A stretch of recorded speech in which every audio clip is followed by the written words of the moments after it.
And we're back for part 2 of the continuing battle between Beastmen and Ratmen.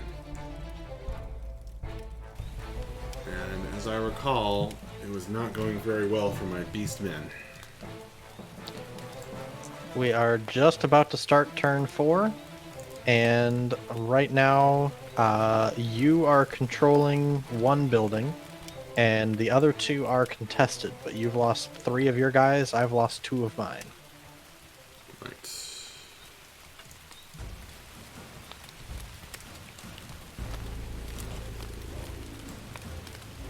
And now it's the start of my turn, so Yep, it's your turn. my stun marker on Keel turns into a knockdown. Yes, the really nasty thing that happened to your guy also happened to my Claudius, which is when you charge into combat on your own turn and then get stunned on your own turn. Very nasty.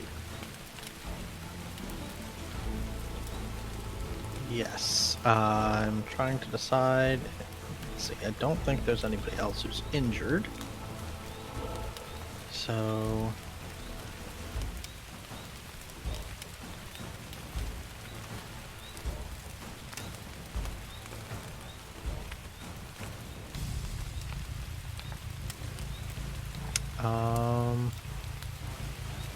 all right. So I've now my rat stands up. Sorry, I missed that. So I'm going to leave the little marker there to remind us that he's going to have to go last in this combat, even though they're tied for initiative. Right, because I hit you, but all I did was knock you down on my turn. Right. And now he just stands up. Right. Exactly.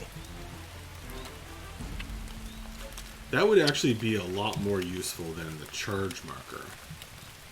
Wait, I did find a bunch of awesome Mordheim markers. Somewheres. That we could maybe use. Can you king me? Oh, yeah. Thanks. There you go. Thank you.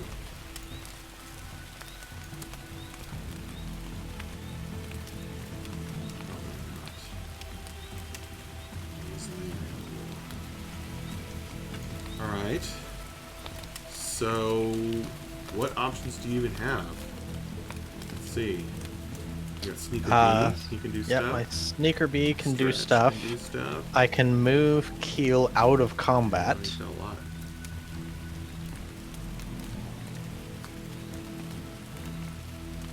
You can crawl out of combat? Because he's engaged with someone else. Or because That's such a Gortrude is weird fighting rule. the giant rat. You can't leave combat unless you're crawling. Yeah, and that's why we're also playing with the optional rule where you can spend your whole action moving out of combat. On a leadership test. True.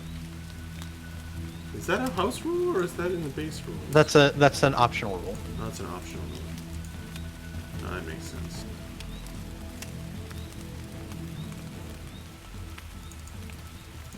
That does make me feel better, actually.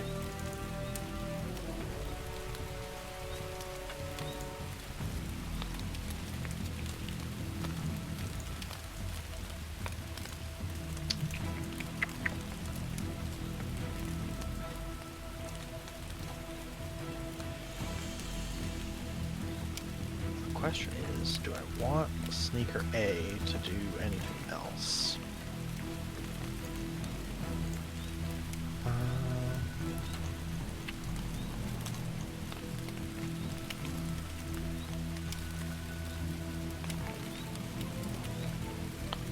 Considering he's got no targets to shoot at, I think I do.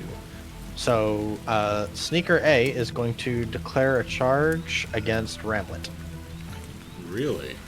I don't know if he can make it. Yeah, with the giant rat in the way, especially. Yep. Interesting.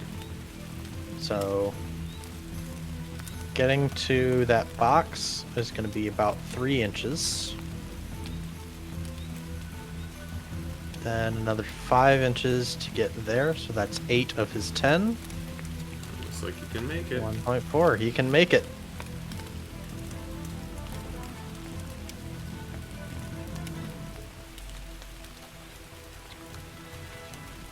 Boom. All right. Well, He's going to do a lot of damage to you with his 1 dagger. Let me tell you. well, considering how the rolls have been going, I believe it. He's going to crit, get double hits with no armor save. Yeah. And then the giant all rat will right. finish me off. And Sneaker B over here is going to make a charge against poor Goric. Okay.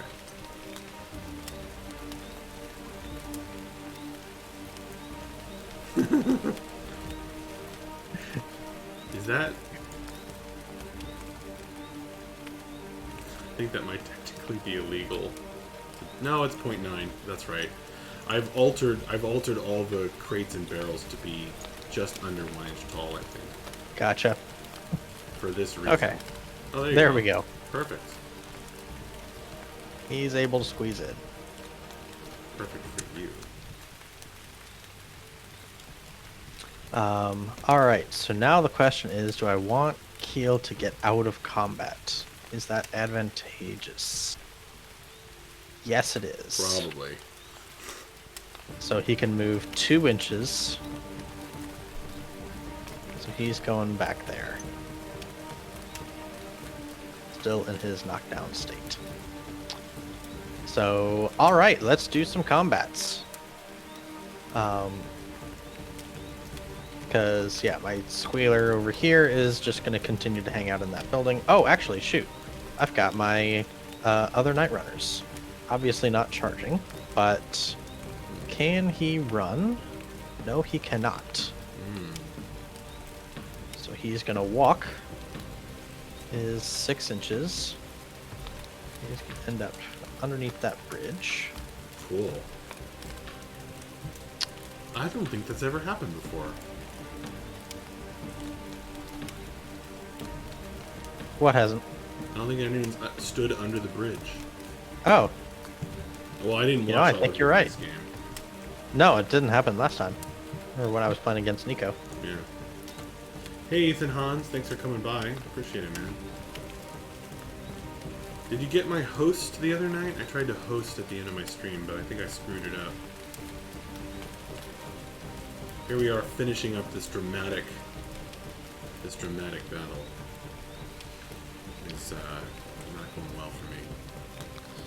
Alright, Stretch is going to jump down here, and it's over Nice. 1 inch, so he is going to make an initiative test to do it. Yeah, it should be 2 inches. I was measuring 1.8, but in any case, Weird. that's still an initiative test.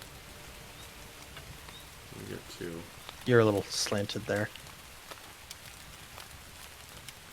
Yeah, you're right. Well, in any case, it's still an initiative test. I It still would have be to- really weird if it wasn't, because all these bricks are 1 inch Yeah. thick. All right, he is fine. He is indeed fine with a 1.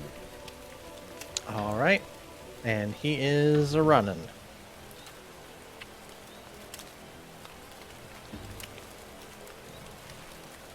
So, actually, he's just going to go here. For 6.5 inches. Dang it. Right? So 8.5 total. No, because when you jump down, it doesn't cost you movement. Oh.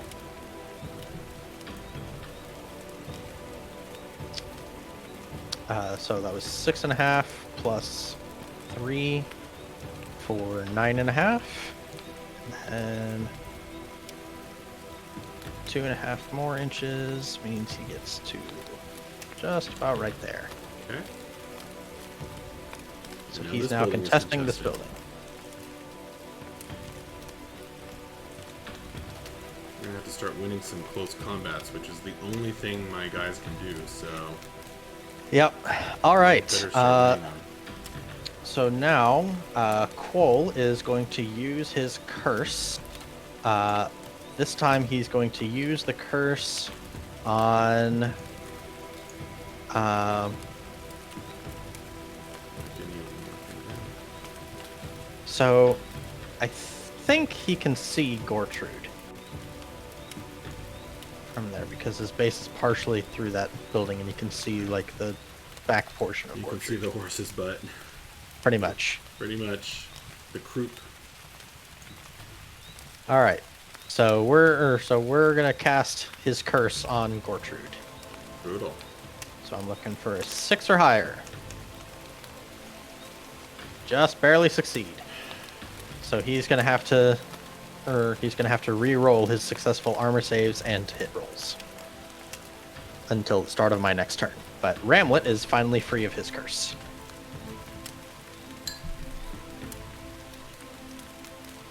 And then there's no shooting, so close combat.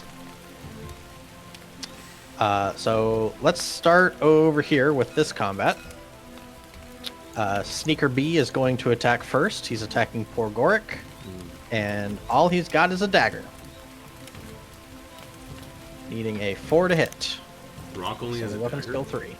He still hits. Alright. Oh, right. It's the weapon skill roll. Yeah. Alright.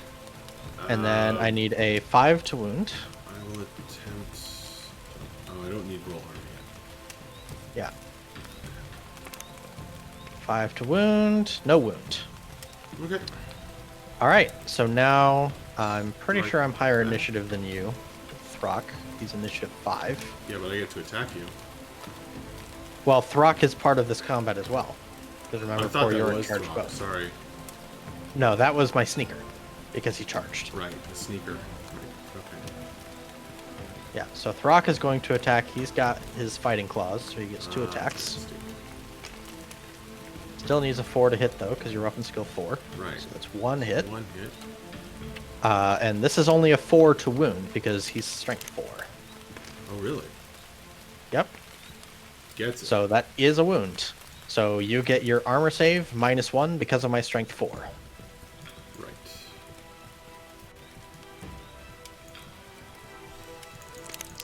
Come on, baby. Definitive no. Negatory. All Okay. right. Injury roll. Out of action. Throck is killing it. Yeah, is that his second out of action? That's his second out of action. Very nice. You're gonna have to start a new warband in order to play new starting players. Yeah. All right. So now over here we've got these guys. So Guild Steers is initiative 3. So Quoll and the giant rat are tied. So Quoll will attack first.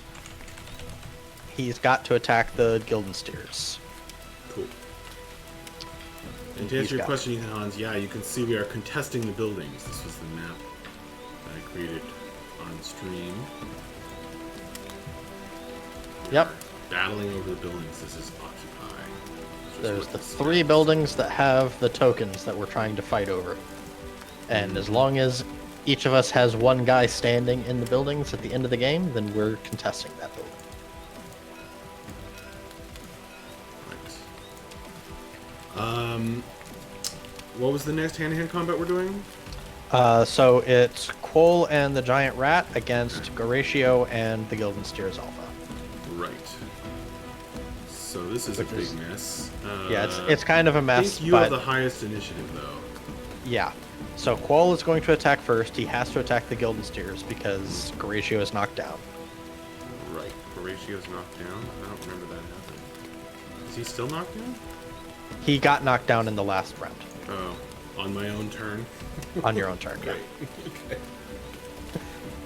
Yeah. I'm starting to think less and less of the shield No, strategy. sorry. He was stunned in my round before that, and he switched to knockdown last turn. Okay. So, alright, so I need 4 ups to hit you with my 2 daggers. Well, okay, that'll do it. That's 2 hits with your 2 daggers. Yep, and I need 5s to wound you. So no wounds. Then my rat gets to attack Goratio. And so he automatically hits because you're knocked down, and I need a 5 to wound, Nope. which does not wound. Okay. And now that's the nice. Gildensteer gets to attack Quoll back. Right. I think I have declared most of these guys as using their weapon and shield, so Yes. stuck with that.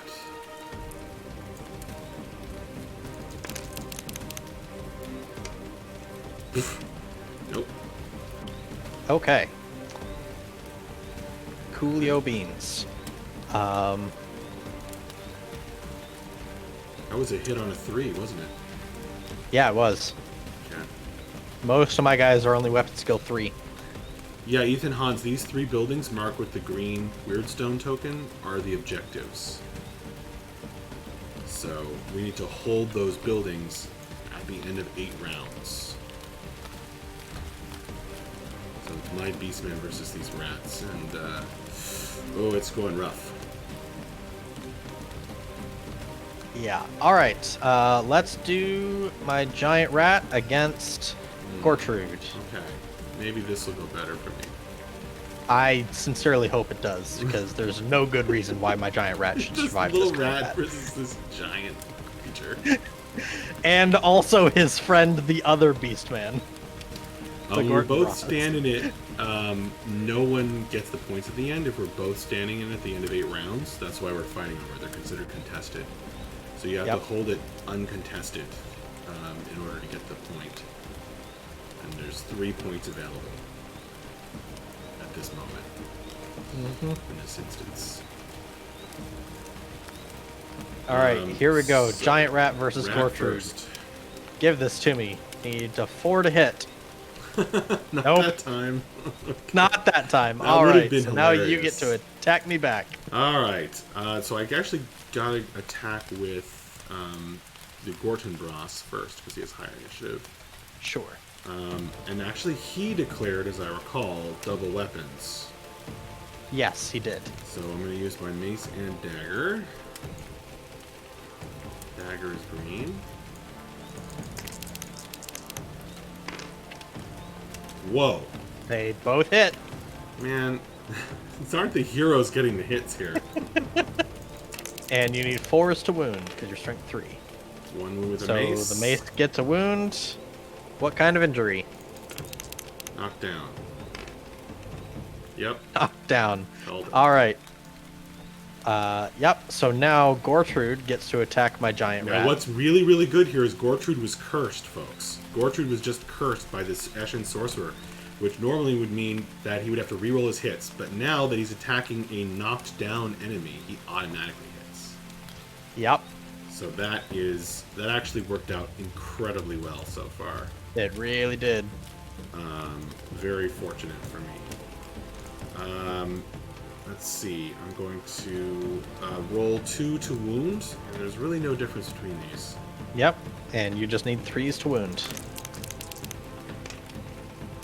And I am out of action. 2 wounds. Pow pow. Yep. Right. Okay. So that is finally a point for Gortrude Yes, it is. on a hero. That's good. And I get a feeling he's about to get another one. That very well might happen on my turn. Yes. Which would be nice if it's on your leader. Yeah. We are supposed to be good at hand-to-hand combat, but that's the best one yet, for sure. some lucky rolls there happened. Yeah. All right. Now we have a. Are we doing Ramlet next? Yes. Okay. So Sneaker A just charged, so he's going to get 1 attack with his dagger. Right.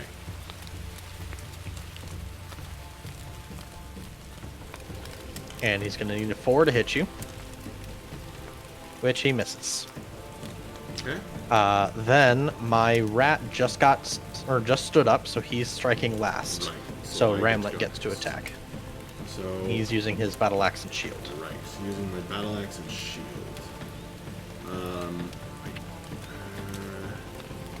guess I should go for the giant rat since he can hit me. So I'm gonna be attacking the giant rat, and I have a weapon skill of 4. Okay.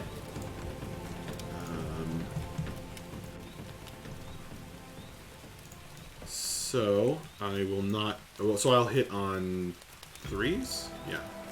Yep. Come on. Oh, okay. Phew. All right, wound on 3s. Yep. Boom. That's a wound. All right. What kind? Reroll. Knockdown. Plus knockdown. That's pretty sad. Oh well, but it's on your turn, so that's okay. And now he doesn't get to hit me. Okay, I'm fine with that. I'm happy with that. Yeah. It's not a terrible result. No, he's fighting 2 guys. Yeah. Pretty good. Good job, Ramlet. Ramlet of To Beast or Not to Beast. Is your OBS right? Because we can see your taskbar. Oh. Weird. I don't know why you can see my taskbar. Normally when I full screen Tabletop Simulator, it covers up the taskbar. Yeah. Huh. Strange. I don't know. I don't know what's going on, Ethan Hans. Could be some issue with Tabletop Simulator. Tabletop Simulator does not like it when I get an invite. It's fine for other Steam games. But Tabletop Simulator doesn't like it. Yeah. I rarely even use the invite. I just search. Alright. Is there anything else? I think that's going to be it. Oh, okay. So, bottom of turn 4. Let's see. Who did I lose? I lost poor Gorik. Alas, poor Gorik. Yep. So, would you like to voluntarily route? You've now lost 4 of your 11 guys. So. I think. Okay. I think we can make something happen here. All first right. things first. Roll for drunkenness. Yep. Oh. Almost a I 6. think he's normal. Almost a 6. We kicked off the game with him being too drunk to do anything but slobber. So. Yep. And yet it didn't slow him down all that much. Well. I think it mattered, but we'll never know. Yeah. Alright, so this guy switches to knockdown. Yep. Goratio stands up, which we really need a token for. Here, that's not a good... Here, how about we just flip the knockdown token? Oh, there you go. Perfect. Perfect! Thank you. Yeah. So Goratio is going to be striking last. Let's see. Does anyone else need to adjust like that? No? That looks like it. Okay. Charges.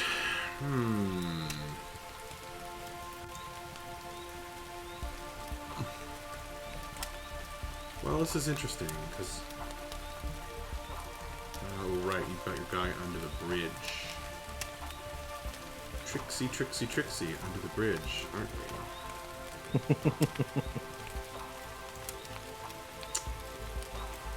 I don't think I will be moving. That spot worked out really well for Josvik.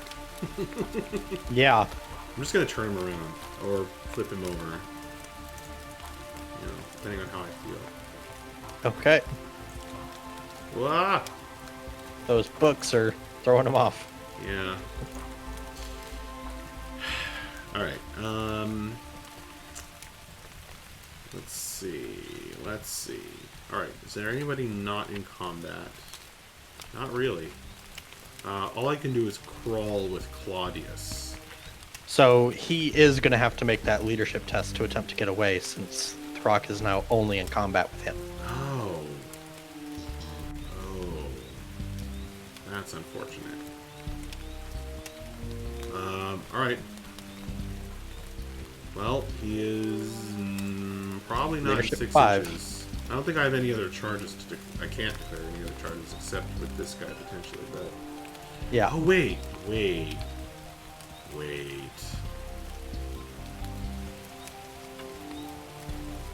Oh, do you know what I'm thinking? No. Oh no, he can't see the Night Runner. He cannot. Nor can he see the squealer that's underneath him. Right, but he's probably close enough that he could test for the squealer. Probably. But he's probably not close enough to test for the Night Runner. But a diving charge is something that I never want to give up the opportunity for, except maybe this time. Fine. Oh, there we go. Gortrude and the Gortenbras. Let's not forget that one. Jeez. Okay. I was kind of hoping you would. Really? No. For real? I would have reminded you. Gortrude's charging your leader. It was so obvious. Yes, of course. Boom. It's just the crate is going to heroically intercept. Very heroic. And then over here, I think where we want to take the pressure off. I think we're going to be charging Sneaker A, the Gorton Bros. Okay.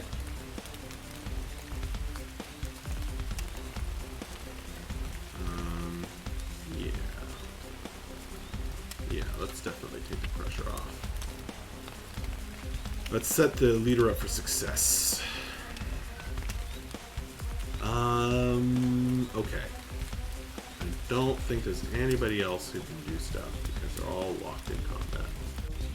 Other than Josric, who, much as I hate to give up the opportunity for a diving charge, which is my favorite rule.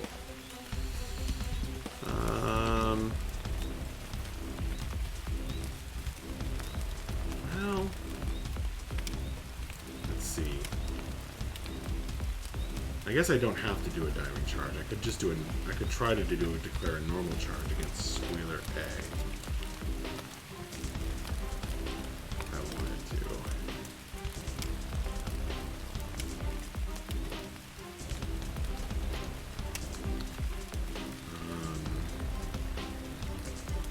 If I wanted to test, I guess. Not sure if we can see each other. Yeah. Definitely can't. I'm literally directly underneath you. So I'd have to test my initiative. Now, if you fail an initiative test, to fail a charge, do you still move? You do not. You stand still with a failed charge. Okay. Then, in that case, Josric will test to see Squealer A for charging. Okay. Assuming they are in 4 inches of each other, which I'm They are. positive. They are. Yeah. Alright, so I We've need already 3 done or that. under? Dance. Success. You succeed. Are you doing a diving charge? Nah. Let's not risk Okay. it anymore. All right. You can definitely make it. You've got 14 inches. No need to be fancy about it. I was just showing how he was not diving, but I guess that was silly. Yeah. Right. These guys, it wants to pop them up in the air for some reason. I have no idea why. Oh, God. Come on, dude. Okay. Now I'm going to move you this way. Good enough. Works. Rawr. Okay. I'm happy with that. Alright. Alright, let's do this. Might as well get the bad news over first. You want to do Throck against Claudius? Okay. Sure thing. So I'm automatically hitting you. Just need 3s to wound because I'm strength 4. Oh, You are out of action. yeah.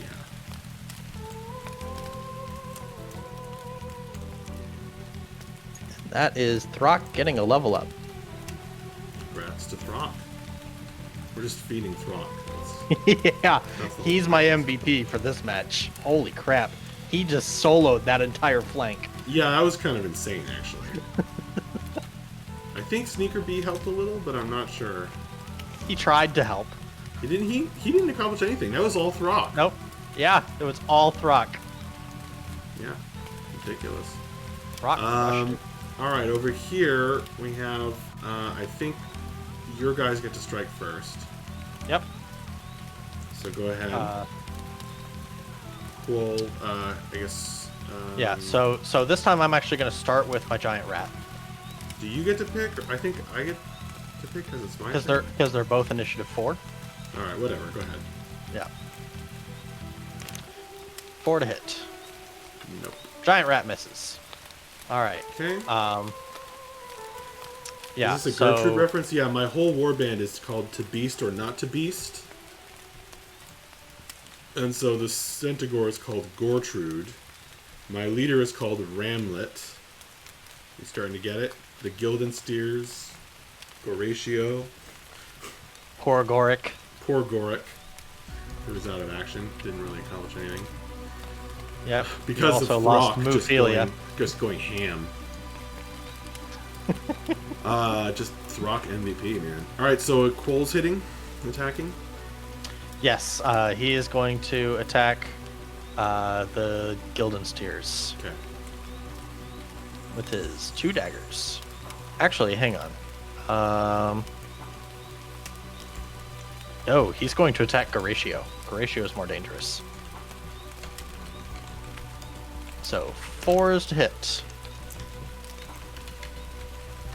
That is 1 hit with a dagger. Alright. 5 to wound. Does not wound. So, alright, they get to attack back. Yep, Guildensteers has to go, so he's going to go at the Sorcerer. Yep.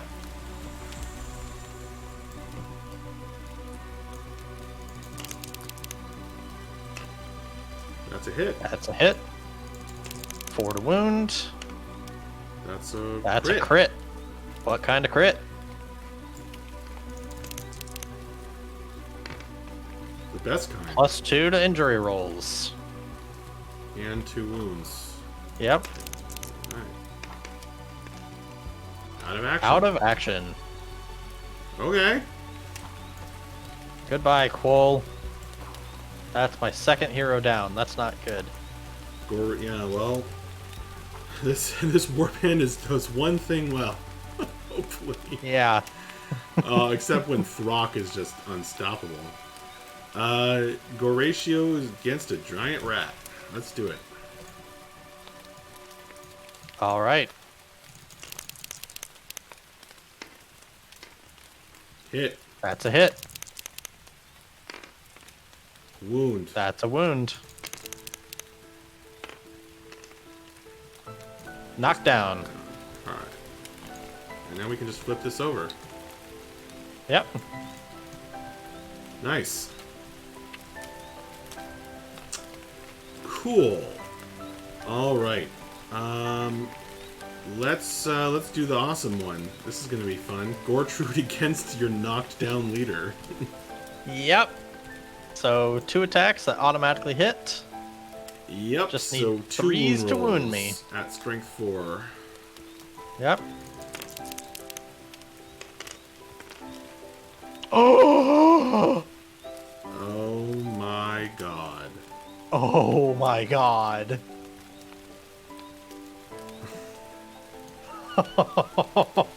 Hashtag max rolls. So guys, I Oh needed a my 3 God. to wound. I needed a 3 to wound to take his leader probably out. Yes. Definitely take Oh his my leader out. god. So I needed to If roll you had rolled a at 3, 1 there would have been 3 no more on roll. 2 dice. I need to roll 1 3 on 2 dice. That was going to be a huge, huge moment, and it just failed. Oh my goodness. I needed a 1 3 out of these 2 dice. Yes, in order you to did. get his leader out. That is astonishing. Wow.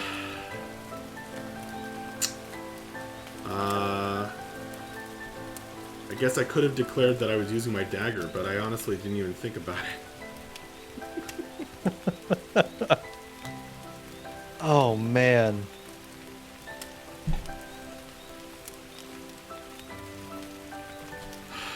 Yeah, I didn't declare it, so And I rolled 2 dice, so there you go. Wow, that I just didn't even consider. Yeah, that's crazy. So now his leader's going to be able to stand up and kill my guy. Potentially. Oh, wow. I'm just kind of reeling after that. I guess Gortenbross charged Sneaker A. Using 2 weapons.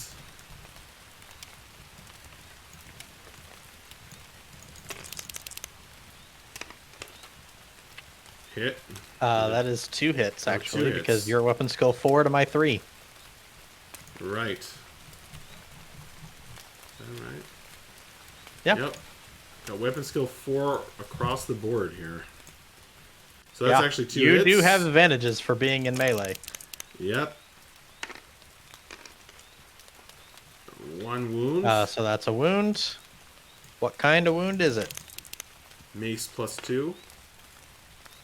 So that becomes a stun. That becomes a stun. Excellent.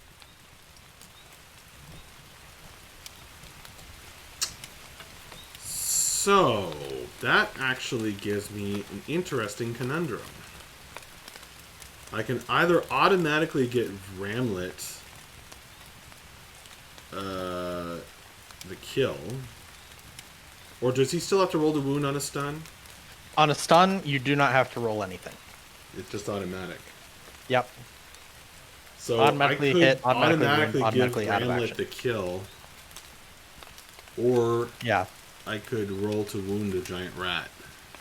Yeah, killing the verminkin is the better option, frankly. I mean, obviously, but yeah, that's what's gonna happen. All right.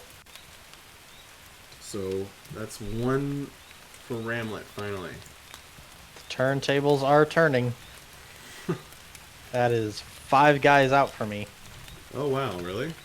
Yep. And we've still got 1 more combat to do. Well, yes, but it's going to be your turn, and I didn't take out your leader. It's which true. Is still just frankly mind-boggling. Yeah. Ugh. All right. Your dog or Jawsrick against my squealer. Let's see. Who was my other guy? My other hero? Horatio got him. Got 1, right? Yeah. Yes. Okay. No, Horatio didn't. The Gildensteers got Ice Sorcerer. Oh, Horatio only got a knockdown? So my Horatio knocked down the rat. Oh, right. Gortrude got 1. Yeah, Gortrude got 1. Right. Just not the leader. Astonishingly. Okay. Well, I guess that means it's your turn. Not quite yet. You've got Jawsrick against. Oh, right. I Squealer forgot A. about these guys. Yep. Jawsrick versus Squealer A. So Yep, I so- charged. You did, so you're attacking first. Right. And you need a 3 to hit me. Boom. That's a hit. 3 to wound me. Boom. That's a wound. What kind of wound? Stunned. Done. Cool. All right, so you're going to knock him out of action at the start of my next turn. Or in my combat phase the next turn. So now I've got a tough decision to make. Do I want to rout? You do have a tough decision to make. Because the tables are indeed turning, and these guys are dangerous in close combat when they're not. They really are. You see, there was no way I was ever going to get the charge on you with your higher speed. Yep. And higher initiative, able to climb wherever you want. So I was just hoping that my Alpha Strike would be strong enough. And so far, it's looking like it wasn't. I just had to grit my teeth. Yep. Toughness 4 is helping you a lot. Oh, yeah. Well, that's what these guys do, man. They get no ranged weapons and 0. For sure. It's working for you. Yeah, so I'm just trying to think to myself. Throck already got his level up. Throck already got his level up. I'm controlling 1 building, and it's pretty unlikely you're going to take that away from me at this point. Mm-hmm. but it's incredibly unlikely that I'm going to take the middle building away from you. And you're getting the second build, or the third building with Jawsrick all by yourself. Yeah. So I'm unlikely to see a victory at this point. And if I keep going forward, there's a good chance you're going to start taking out some of my other heroes. So I think I'm actually going to go ahead and route here. Wow. Because my Assassin Adept is still going to have to go last against your Centaur. And while my Night Runner could potentially help there, he's got 2 daggers. He's not gonna win me any medals. That makes this game fascinating. Because wow. It was all that one combat really that turned it around. Yeah. Combat round, or maybe it was 2 combat rounds. But I mean, that was one full turn of combat, right. From top to bottom, and that made a huge swing in your favor. Yeah. Fascinating. You lost 1 guy in that round, and I lost 3. Yeah, it was like your Alpha Strike, but reversed. Exactly. Wow. So yeah, gonna call it here. Okay, so I've got, well, GG. Yeah, GG. Well played, sir. Well played to you too. That was a very fun one. I agree. It was fun the whole way through. Mm-hmm. The Beastmen are more fun than I even expected, actually. They are more fun than I expected. They're cool. I honestly seeing them in action this way, I think they're just a better version of the dwarves.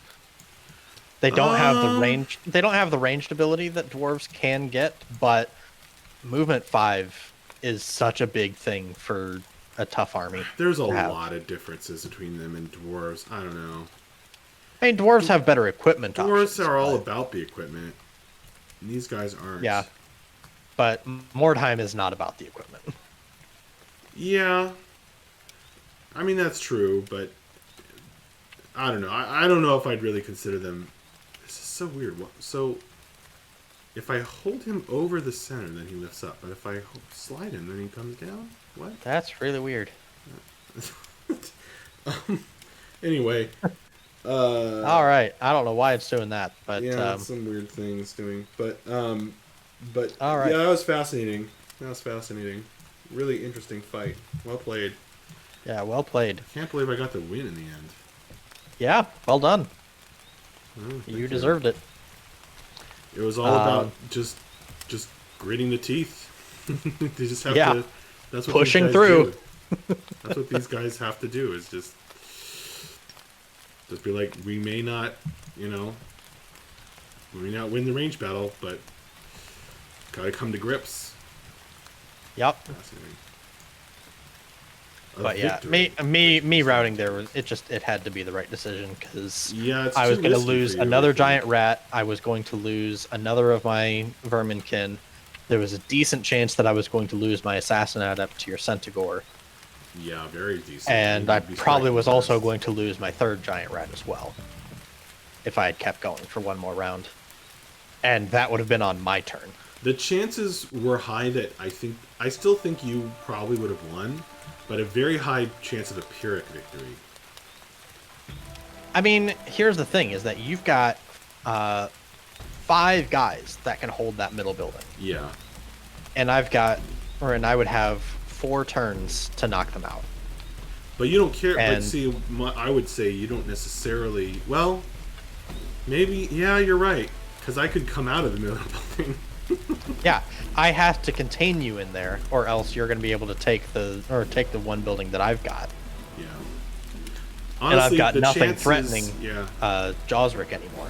So you have that building on lockdown. So yeah, it was time for me to retreat. Yeah, you're right. You're right. Beastman.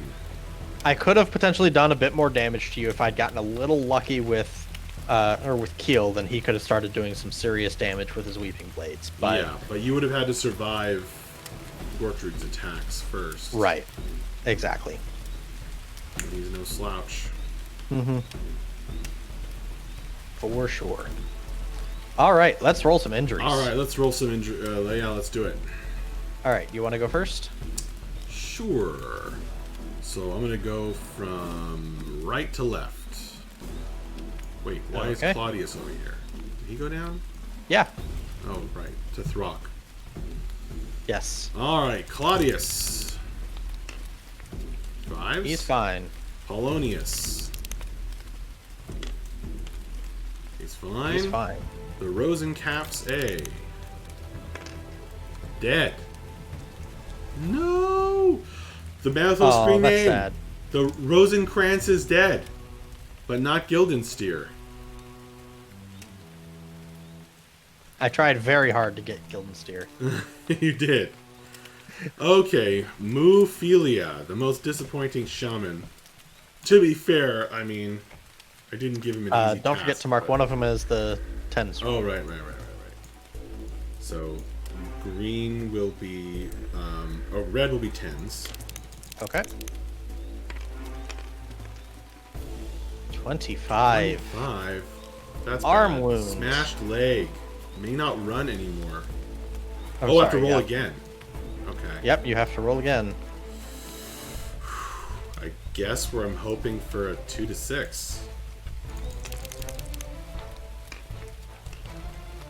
Okay. Okay, so he's This missing is the next game. Muphilia is the most disappointing shaman ever. Poor Goric. Let's get something awesome. Red is 10s. Hey, uh-oh. 65. He Sold got to sold the pits! Oh my god. The infamous fighting pits of Cutthroat's Haven and must fight against a pit fighter. See the hired sword section for full rules for pit fighters. Oh my god. Roll to see which side charges and fight the battle as normal. If the warrior loses, roll to see whether he is dead or injured, i.e. a D66 roll of 1135. If he is not dead, he is thrown out of the fighting pits without his armor and weapons and may rejoin his warband. If the warrior wins, he gains 50 gold crowns plus 2 experience and is free to rejoin his warband with all his weapons and equipment. Oh my god, it finally happened. Let's do this. The battle is not over for poor Goric. Poor Goric. Alright. Oh so my here god. we go. I've got the stats for a pit fighter. Let's do this. You've got it ready? Yep. Alright, so let's roll for who charges. So I'll be the green D6. Oh, nice. Alright. You ready? Yeah. Alright, here we go. The pit fighter charges. Oh, oh no. So he's got a Morning Star and a spiked gauntlet, which counts as an extra hand weapon and a buckler. Right. And the Morning Star, we need to check. Please miss. Oh no. The Morning Star. Poor Goric. Poor Goric, indeed. Poor Goric. Morning Star is +1 strength in the first round of combat. So, alright, here we go. So I'm gonna get 3 attacks. Charge 2. Yep, 3 attacks. 3 attacks. Oh my god. 2 of them with the Morning Star, 1 with just a regular hand weapon. No. I am weapon skill 4 to your also 4, I think. Yeah. So 4 is to hit. Miss. 1 hit. Or 2 hits. 2 hits. All right. Okay, with so toughness 4. He's strength 4 normally. But So 5 the with white, Morning or Star. so, yeah. So the white one is a 5. So it needs a 3 to wound. The other needs a 4 to wound. Fail. Oh my god. Oh no! No! They both crit. That Oh. is brutal. Why are you rolling this? Oh no. Okay. And it's the worst kind of so- crit for one of them. Yep. And he's These are all completely injury ignoring rolls. all of your armor saves. It doesn't matter. You lost. I don't even get Yeah. armor saves? Oh my god. You do not. You're knocked out of action. I didn't even get to roll. You just rolled That- the whole time. I'm sorry, man. So he loses, or he just loses all of his equipment. And an injury roll. Oh, yeah, you get another injury roll. Sorry. Poor Gorick.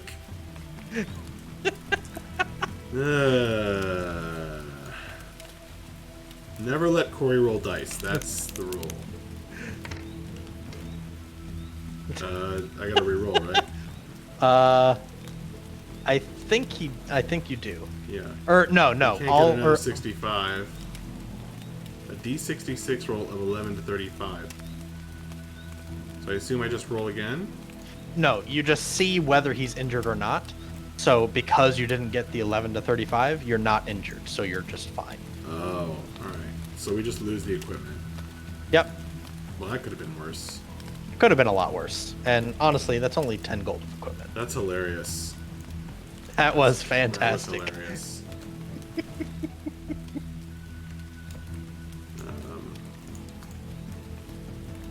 See, what I like to think happened is that the pits decided that poor Gorick wasn't a real combatant because he was a Beastman, and so they just kind of ambushed him in the ring as kind of a spectacle, or as a spectacle show. Right.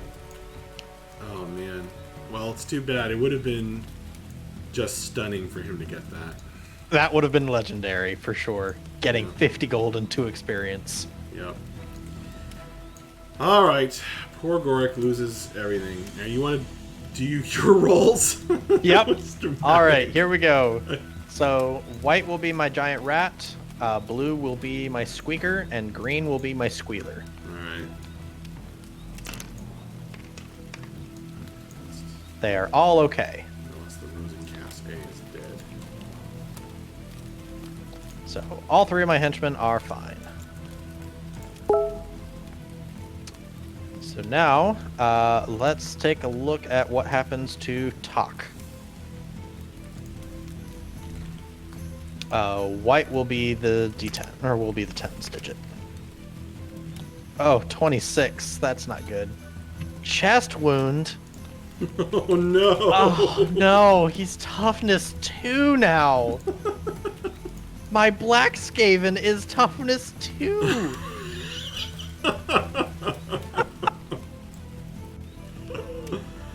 Oh no! Oh my god. He got mauled by Josrick. Yeah, Josrick. MVP on this side. That is painful. Alright. And then what happens to my sorcerer? Quoll. 42, that's a full recovery.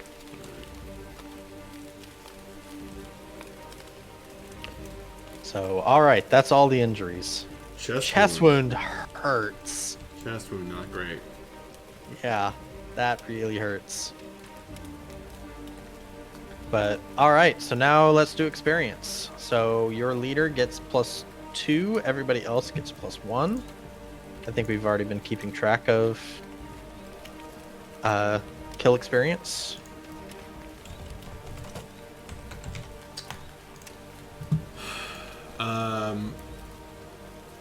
Right, experience. So my leader gets 1 and 1. My leader didn't manage to kill anybody. Yeah, he did. Oh, did he? At the very end there, he got one, or he got the Verminkin. Okay. Still not quite enough for a level up. Because remember, he was making the choice between the giant rat and the stun guy. Right. Right. One thing that would be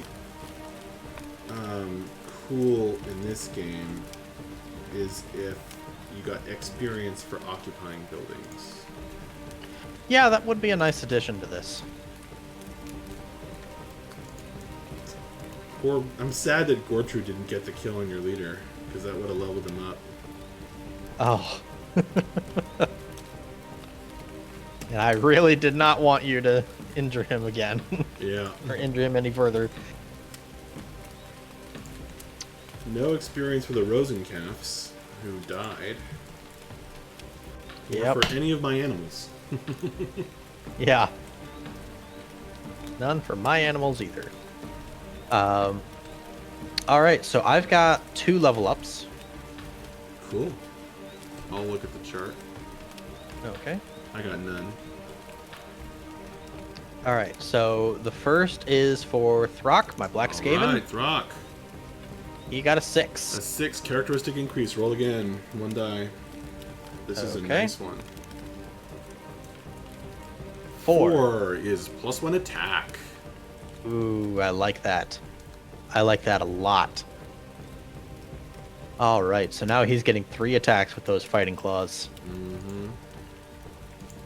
All right, and then for Sniktch, my Night Runner, he also got a 6.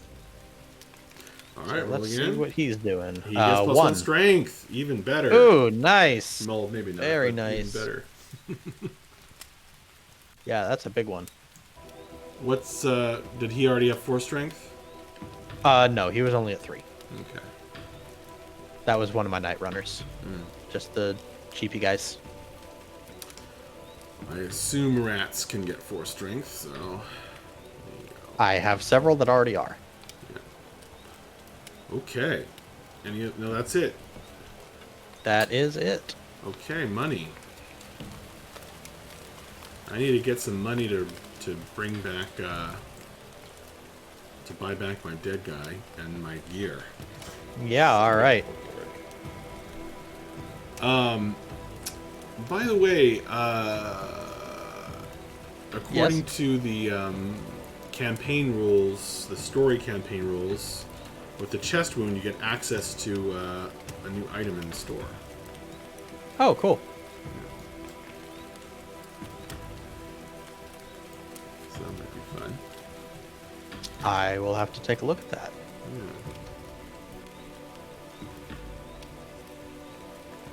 A lot of the story campaign rules that have so far been written have to do with mitigating the pain of loss. Yeah.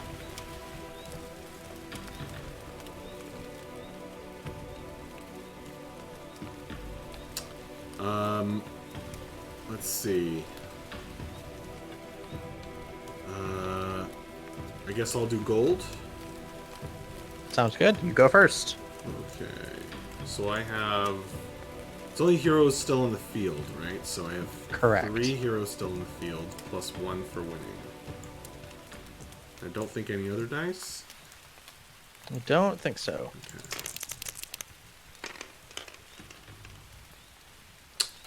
Okay. Huh.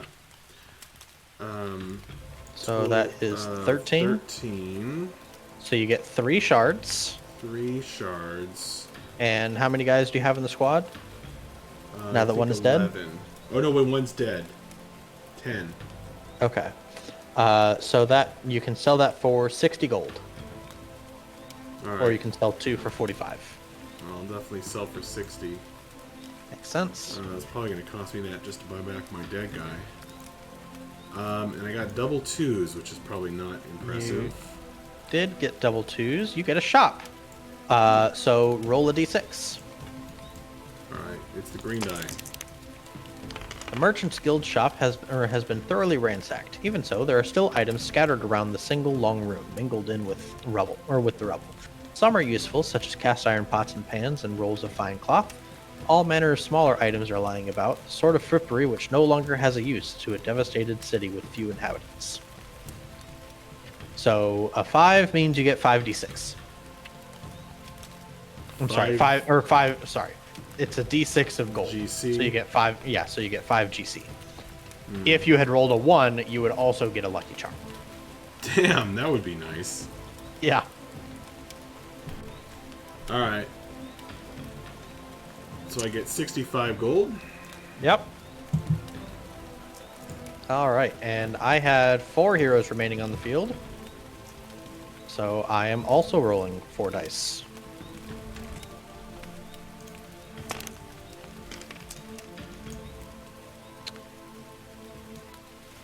All right, so that is a 12. So I'm I'll also look getting at the chart for you. 3 shards. Yep. But I've got 13 guys. Oh. So I get 55 gold. Or 40 for selling 2. Yeah, I'll just keep the 55. Alright. And what did you get? Double... I got no nothing. doubles. No doubles. Alright. Okay. Alrighty.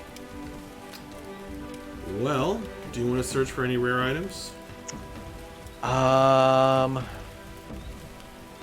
That is a really good question.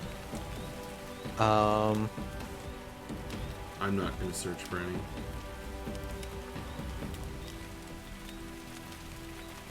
Yeah, Basic guy. I'm going to buy back my guy, basically.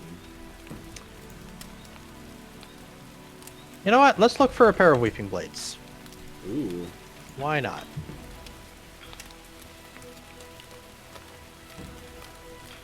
Might want them, might not. But I don't really see myself getting any other rare items for the moment. So let's just see. They're rare 9. So my assassin looking for them does not find them. Throck looking for them does not find them. Sniktch looking for them does not find them. And Stretch finds them. Ooh. And that was the guy that just leveled up and got +1 to strength. Oh, boy. So I might just buy a pair of Weeping Blades for him. Interesting.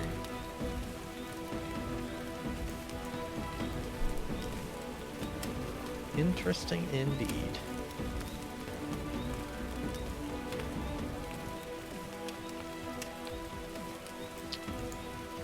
All right. I guess I should have given my guys swords instead of battle axe. Oh, right, swords are more expensive. That's why I didn't. Maces might have served me better when you don't have any armor. Yeah. Actually, they definitely would have.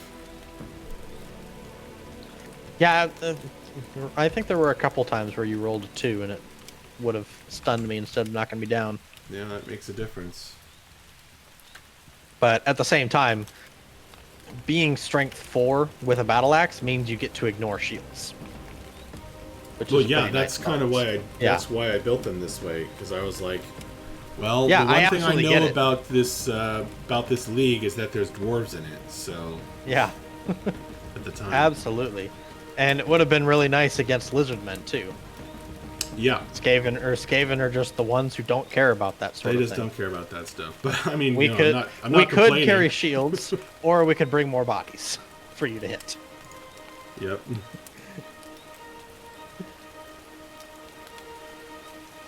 To beast or not to beast? I'm pretty pleased with that game, actually. That was a lot of fun. Yeah, that was a very fun game. Just for the sure. exact opposite of elves. In every, like, strategy-wise, like, Yep.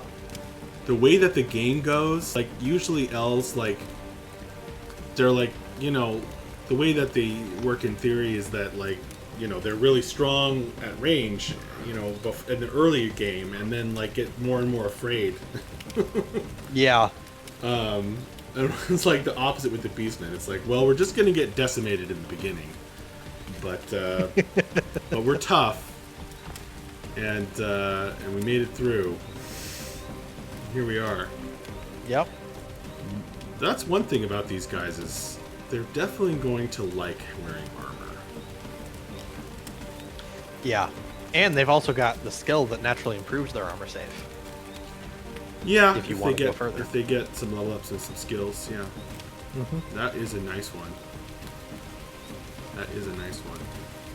But I don't think using the shields in close combat, I don't think was the right move. I'm inclined to agree. Yeah. And a big part of that was also just, again, the fact that it was more likely that when I wounded you, I would wound you with crits that would ignore your armor. I mean, that's how the game works, right? It's like, Yeah. in close combat or long range, it's like, well, armor is just not that often great. Which is probably by design, because offense is OP. But we've certainly improved shields a lot. Like, I think they're worth taking. For sure. And if I had a guy with 2 attacks, I might consider using the shield again. Mm-hmm. definitely felt like it would have been much better off using 2 weapons. Battle axe and dagger would have been nice. Mm-hmm. Actually, yeah. Speaking of that whole topic, I've done a lot of thinking about ranged combat in Mordheim now. Yeah. And I've actually been playtesting it since our previous league. Like intentionally playtesting the ranged combat strategies. I did it with the goblins. Yep. And then I gave all my humans bows, and then of course elves. And I think I'm ready to come to a certain conclusion, which is that. And then hey, we've seen slings in this battle, but I think I'm ready to make this conclusion, which is that it's really just the Shadow Warriors. See, the thing is that in theory, right? In math, ranged combat is so good because you can get all these attacks off, and get crits and whatever, and it's really devastating. But I mean, but in practicality, in reality, it's really only the Shadow Warriors combination of range, many dudes with ballistic skills, 7 dudes, 6 or 7 guys with ballistic 4. It's long range, high ballistic skill, and high movement. And the high movement, that's the third element. Because with the goblins, or with your ratmen, and I say this as somebody who got, taken out of action by a crit from a sling on the first turn. Yeah. So, I say this even in that context. Like with the slings, or even like with the humans with bows, like it just wasn't that strong. Like it's just a little bit of threat and a little bit of, every now and then there's a lucky shot, but there's really not too many lucky shots every game. Yeah. So I will say, you can never bring the full strength to bear. That's the point. Is I thought that with like 17 goblins using short bows, I was like, well, I'm going to be destructive. It's going to just rip people apart because they're not even, they're going to try to get close to me and I'm just going to shoot them to heck. But in reality, the BS was the ballistic skill is low, or just average, and the range wasn't good, and they were moving, and they couldn't bring their full force to bear. So in reality, like, the goblins never were able to get off a mass volley that actually did damage. Yeah.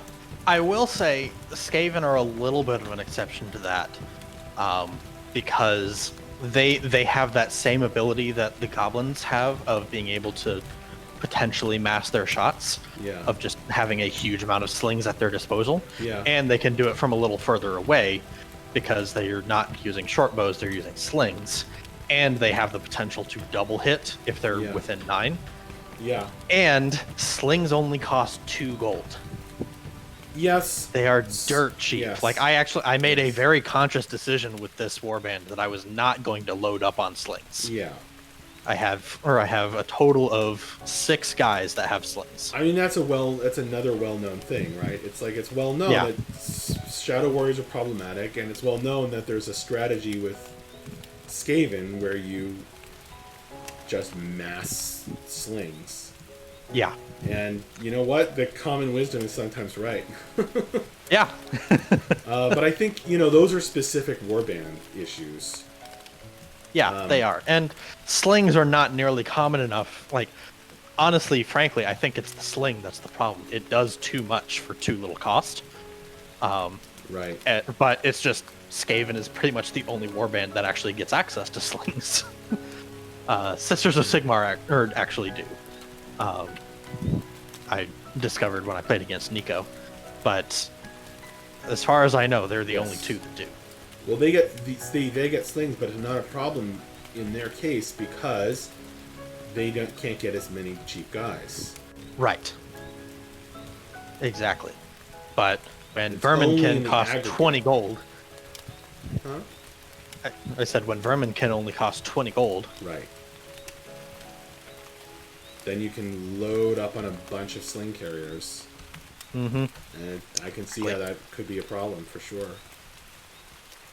But yeah, it's like the rules are fine except in these sort of corner cases with particular warbands that take the situation to an extreme, or Yeah.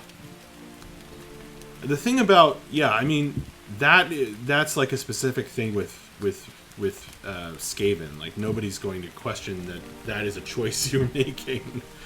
Yeah. But with Shadow Warriors, it's like that's just what they naturally do. It's the whole point of their warband. It's the whole point of their warband. You can't really avoid it. Yeah. And it's interesting because with them, it's like, well, it's just that they're naturally like 20% better at everything. Yeah. And so... And normally the low model count would be a compensating factor for that, Yeah. but when you offset that with how ridiculous their range is, Yeah, that essentially means they get more opportunities to shoot you. Yeah, exactly. And they will find those opportunities. And I thought that would work the same way for humans with bows, and I thought it would work the same way with goblins with short bows, but in reality it doesn't. When you actually have terrain on the table and you're actually maneuvering against each other. I'm trying to remember if humans get access to longbows. I don't think they do. No, they don't naturally. Honestly, I think that the best, like, most effective without being overpowered. They do. Oh, they do? Okay. Only marksmen. Okay, that makes sense. Yeah. But yeah, I was actually going to say that I've found, in my experience, that the best shooting warband that's not like crazy overpowered is Reichlanders. Yeah. I think the game is actually... I think ranged is actually balanced around Reichlanders. Yeah. That's my theory. Because the lore hero is a Reichlander. Yeah. And, just the fact that they are, their marksmen are really built around the idea of using the crossbow. Yeah. The fact that they can get a longbow is nice, but the crossbow is just a superior weapon if you can fire from a fixed position. Right. And so, like, I feel like the crossbow is a great maximum end for most shooting. Right. Because it's long range, it's high powered, but you can't move and shoot with it. And so it forces you to be contemplative about where you're setting up, and it gives counterplay to the opponent. Where it's like, oh, I can move myself in ways that I can hide from the crossbowman. Right. Yeah, I think that makes sense. I mean, I've never played against Reichlanders, and you have. So when I was playing the actual tabletop more time and not doing it on Tabletop Simulator when I was in college, the main person that I played against loved his Reichlanders and played them all the time. Yeah. So I got a lot of practice against them. Yeah. So it was like possible to like maneuver so that you'd force them to move. Yeah. Yeah. Exactly. It's one of those things that's, again, it's a little terrain dependent, but with the ability to hide, they don't have the crazy initiative and double sight distance that elves do. So hiding actually works pretty effectively against them. Ah, I see. Yeah. Yeah, that's the other thing. That's the other thing about Shadow Warriors. Yeah. The problem is they're just 20% better at everything. Yeah. Their only weakness is not even a weakness. It's that they're average strength and toughness. Yeah. I mean, yeah, the low model count should compensate. It should. Yeah. Yeah. But somehow it doesn't. The reason it doesn't is because they also get access to that range, where having a longer range than usual means they get more attacks than usual for their model count. That's possible. I think I've convinced myself that ranged in general, like normal ranged strategies in Mordheim are not a problem. Yeah. And it's only in super extreme cases, like the Shadow Warriors, where it starts to become a problem. Yep, I very much agree. Yeah, you think so too? Yeah. Yeah. Because, I mean, I'll put it this way. Picture those games of my dwarves against your elves if your elves all had short bows instead of long bows. Right. Like, just think about how different that fight is just by making that one change. I mean, yeah.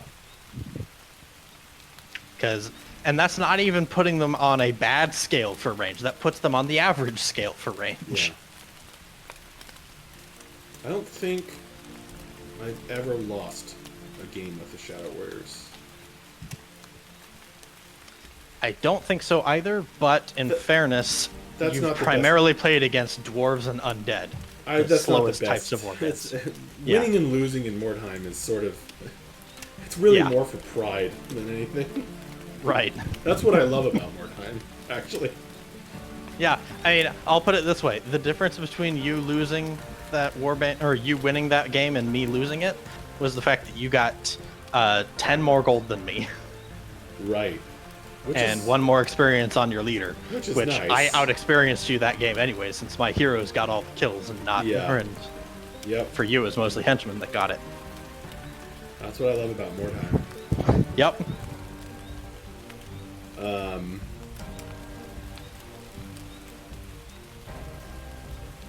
Yeah. That was a fun game. That was. It was very fun. Alrighty. I get why people like Skaven. You know what I want to do, if the level ups work right, is for one of my Night Runners, I want to turn him into a crazy knife fighter. Oh yeah. Like throwing knife fighter. That would be awesome. Get the Eagle Eyes thing so they get a 12-inch range instead of 6. Mm-hmm. They already don't suffer the penalties for long range or moving. And then there's also a skill that lets you shoot 3 times with them. That's awesome.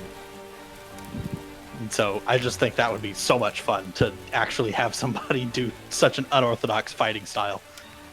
Yeah, that would be awesome. You should totally do it. Well, we'll see if the level ups allow. It'll probably happen on your toughness 2 guy, and then it'll work out. Yep. Or try not to get into combat and just throw knives.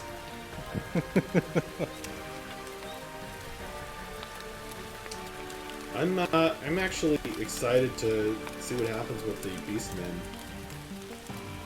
Yeah, I think that's a really cool warband. I'm excited to see where it goes. Yeah, I was a little worried it would be boring, actually. Just I guess because of the lack of ranged and everybody kind of being very similar, but it was very exciting. Yeah, and I mean that's what I was saying to Nico. Like he was thinking like, oh, if I play an all melee army, it's just going to be a mindless charge forward, and I don't have to think about it. And I'm like, well, no, there's still a lot of strategy in how you engage in melee combat. Well, the thing about Mordheim, and the reason that I was thinking about maybe suggesting Frostgrave, is Mordheim, it makes everything so customizable. Yeah.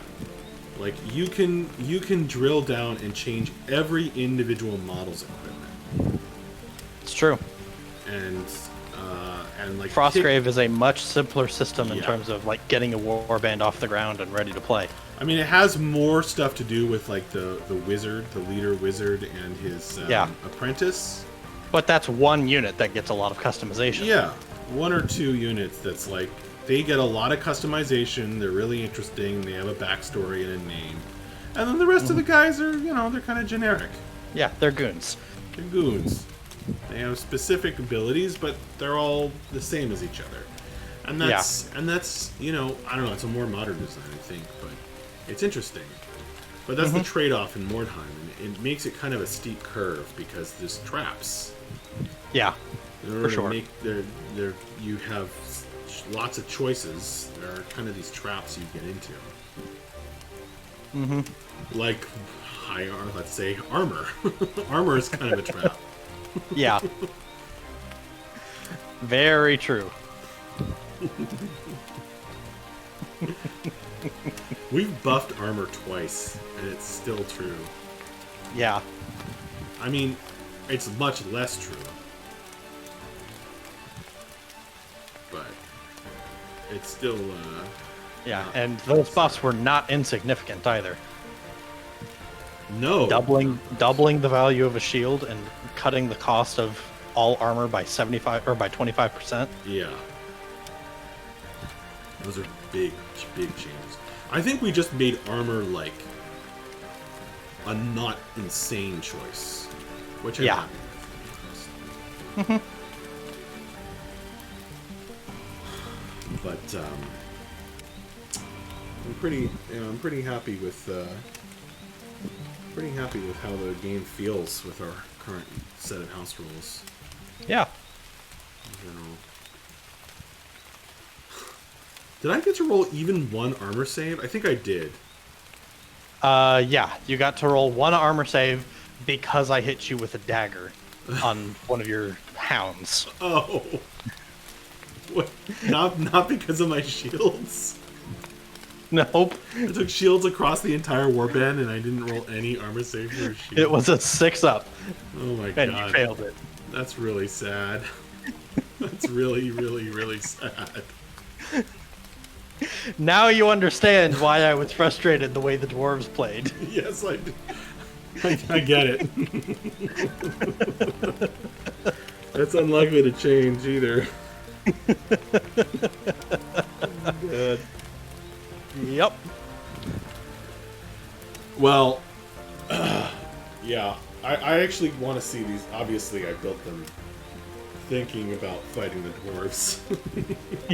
Yeah. I think that's going to be that could be an interesting matchup.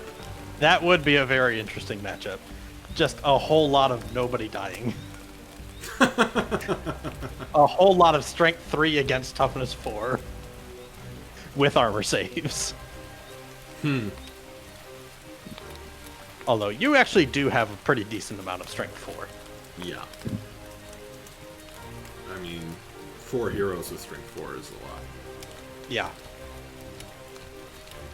For sure. Man, And it's that going to be a tentacle while attack. before Muphilia can even redeem herself. Oh, I know. Well, hey, just be glad that it wasn't that deep wound that my Dwarf Slayer only just recovered from. Missing Oh yeah, 3 games. 3 battles. That's so crazy. Like, okay, I've got one Slayer that has, 12 experience, and I've got one Slayer that has 8. I think, I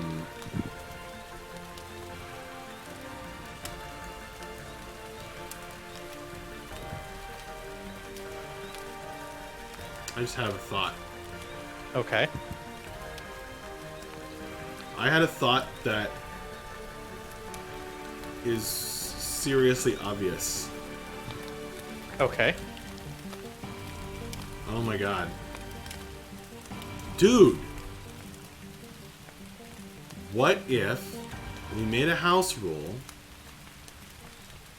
for dwarves and crits? Okay.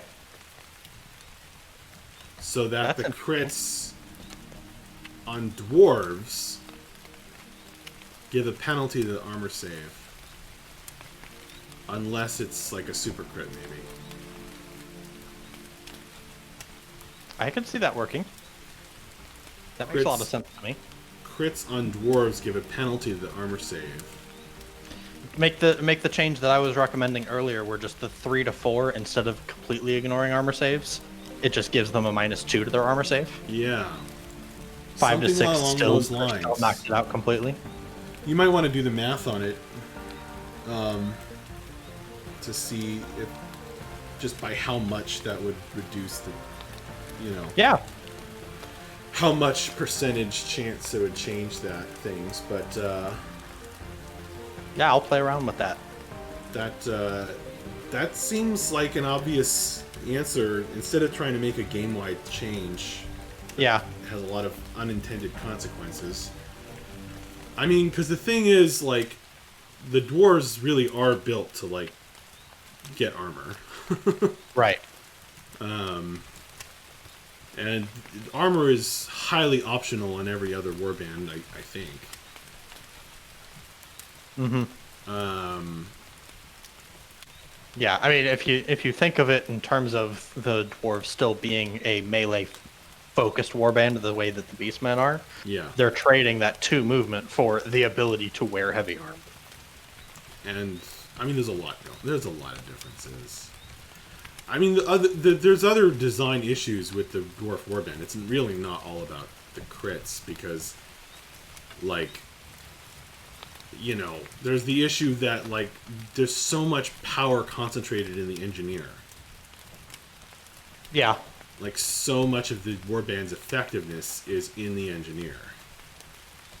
There's the problem of 2 slayers. Why are you forced to have 2 slayers if you want a full complement of heroes? That's weird. It's weird. Yeah, I was and it actually doesn't make looking. sense. There's one dwarf warband that's just designed, or it's just created really badly. Yeah.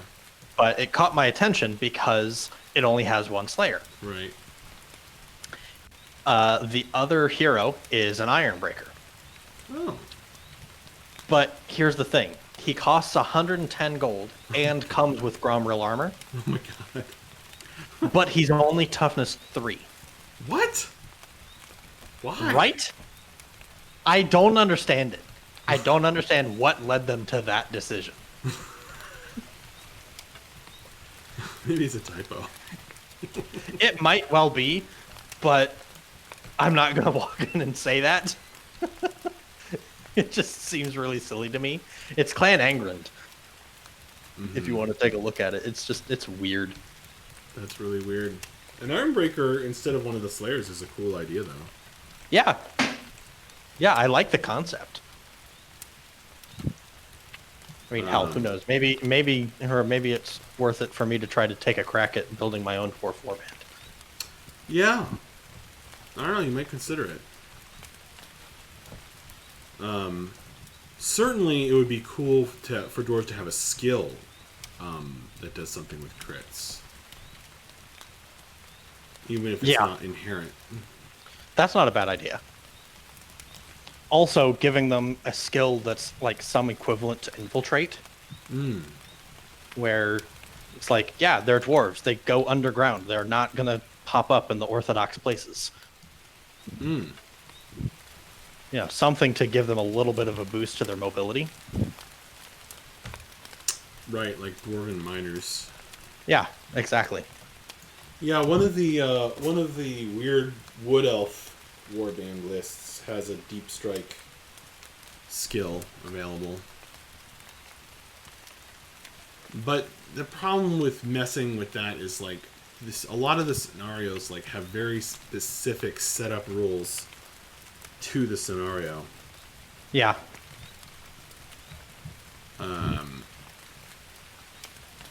So I don't know. It seems problematic to me. But maybe movement rather than setup. I don't know. Yeah, I mean, there's definitely interesting ways that you could do it. Like, you could also potentially do it where like it's a skill that a hero can pick up, where they can nominate 2 buildings that are on the board, that are outside of deployment zones, and the dwarves can spend their whole movement starting from one building and end up in the other if they're on the ground floor of each. like set up and established, they get 1 teleport kind of thing. Seems really map dependent. Yeah, for sure. I'm I'm spitballing. Yeah. But yeah, I the do the like idea of is them that burrowing. dwarves have an opportunity because of their theme to have some interesting unorthodox movement options.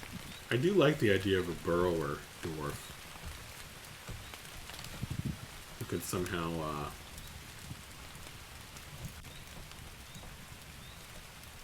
do something with that. I mean, I guess you'd never take it. You'd never take that skill. I'm not so sure. I mean, it depends on the skill, of course, but Come on. You're not gonna take a combat skill.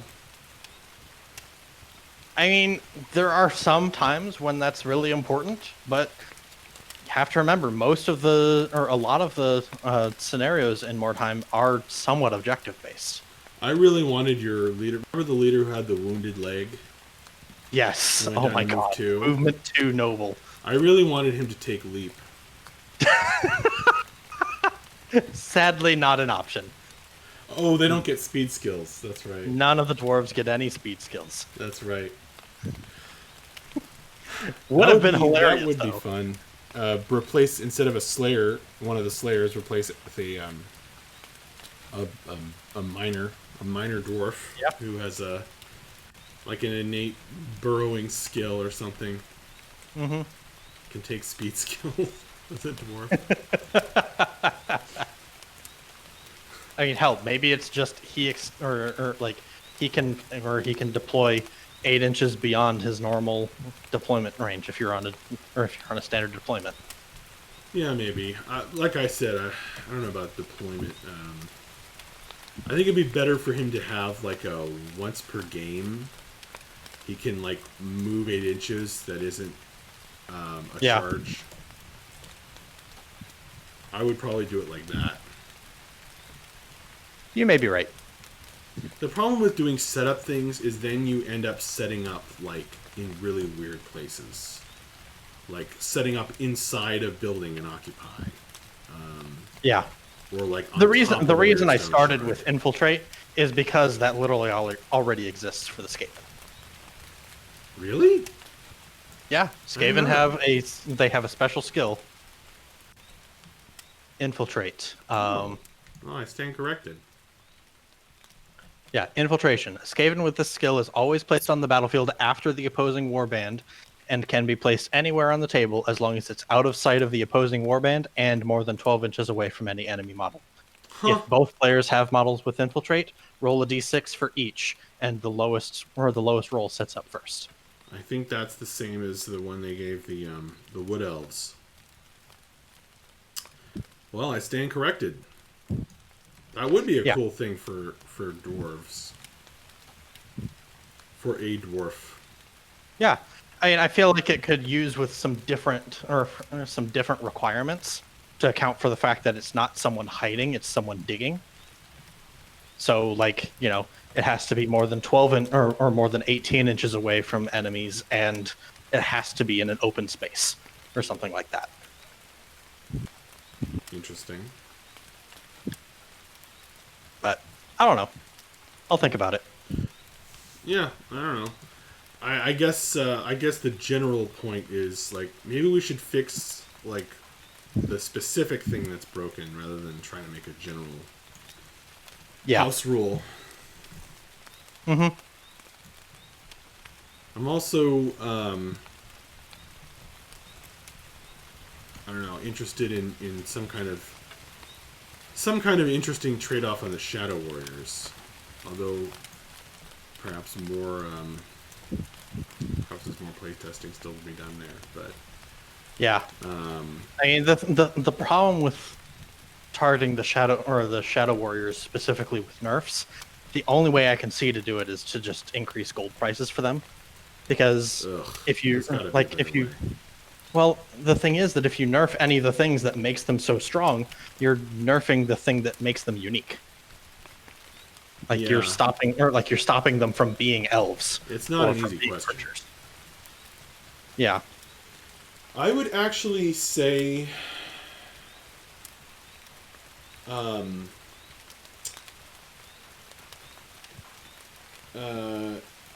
well, I don't know. I'm still thinking about it, but it might be better for them to not increase their gold value, but increase,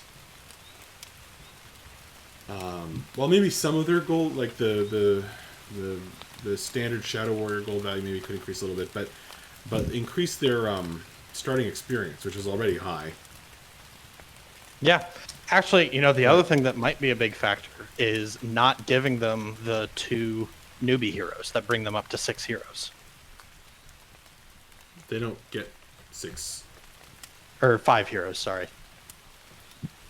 Like, a lot of those more elite warbands like that only get 4 starting heroes. Oh. Like, dwarves only get 4 starting heroes. Across the board. The lizard men only get 4 starting heroes. So it's kind of a way to limit their future growth. Yeah, see, it's a problem with the Shadow Warriors because, like, another problem with them is that their growth isn't fun. Yeah. Because so much of the game's level ups have to do with melee. Shooting only has 1 stat. Yep. Where melee has 5. Yep. Exactly. So it's like if you, I guess what I'm saying is, like, if you're saying it, like both my suggestion and yours, the problem is that you're like limiting the thing that already isn't very fun with them. Yeah. No, I understand. So it's, yeah, I don't know. They're a puzzle. They are not an easy thing to keep fun while nerfing. For sure. But maybe we'll come up with something. I'm starting to think that they are a little strong. For sure. That's what that's what I went into. I was playtesting them to prove that. Yeah. Well, once these Skaven are a little bit more experienced, Yeah. or they're closer in warband rating, I think that we should do the Skaven versus the Shadow Warriors, because I think that'll be a much more interesting matchup where you no longer have the movement advantage. I agree. I look forward to it. I'll get my. I think that'll be very telling, because if you still win that pretty soundly, that'll be a clear flag. But if it's a much closer match, then should I get my guy back that I fired and swap around the guy that got the hero? Yeah, go ahead. per our house rule based on that experience. Yeah, because I realized that was just a really dumb way to handle that situation. Yeah, it was dumb. It felt dumb. But I just didn't even think of the fact that we already had a rule that was basically the same thing. I didn't either. Yeah, it didn't even occur to me. But yeah, okay, great. Well, I'll do that. That is going to be an interesting matchup. Skaven versus Shadow Warriors. Because Skaven are also really strong. They're one of the standard strong warbands. Yeah, exactly. So, yeah, for sure. And I'm not building them optimally, but I still think they're a plenty strong warband the way that I'm building them. I'm not positive that mass slings is truly optimal. But even if it's not, I'm still going fairly equipment heavy. I mean, I bought Weeping Blades for my leader and 2 sets of Fighting Claws for my Black Skaven. Equipment are one of the most fun things in this game. They are. And so that's like, you know what, screw it. Yeah. Could I give them all swords and axes and give them the same, or largely the same effects for significantly less cost? Sure. But Fighting Claws are cool. Fighting Claws are cool. Fighting Claws are cool. And good. I mean, they're not. They're more than double the cost, and they prohibit you from using a ranged weapon. Oh. But they're fun. They are fun.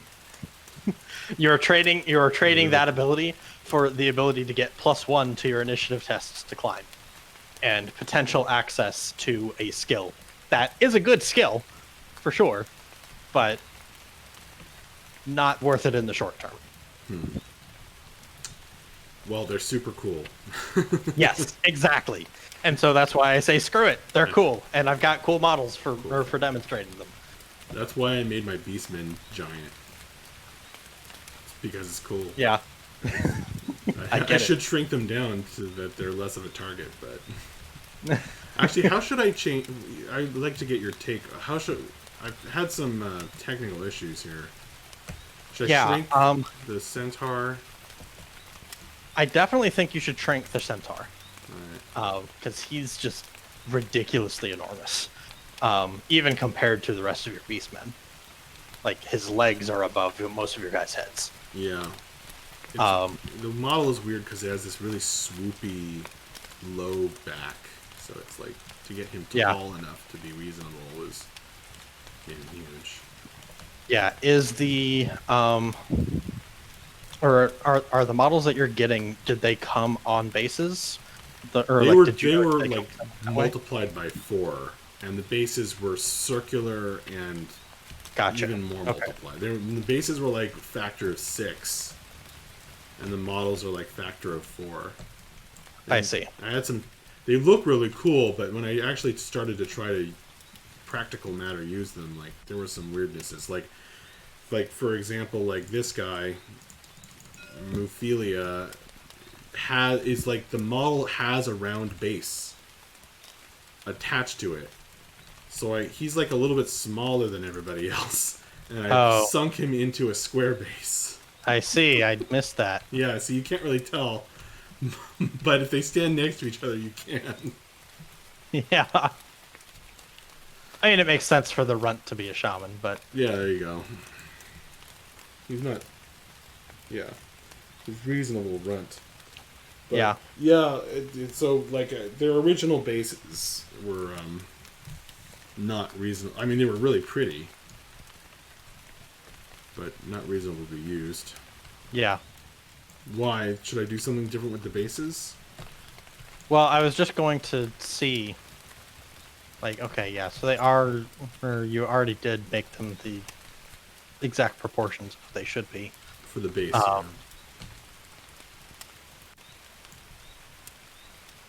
Oh yeah, should I change the dog base size? I mean, I'm pretty sure that's what they're supposed to be for the purposes of setting up the, yeah, I think so. Of what the model is supposed to be. Yeah. But at the same time, like, you clearly had a lot of issues getting them to stand up properly on the top-one base. I did.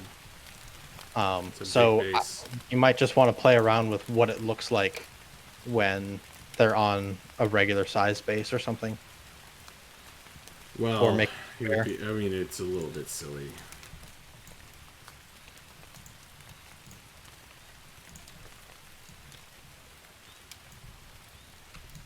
You have to shrink the dog way, way down.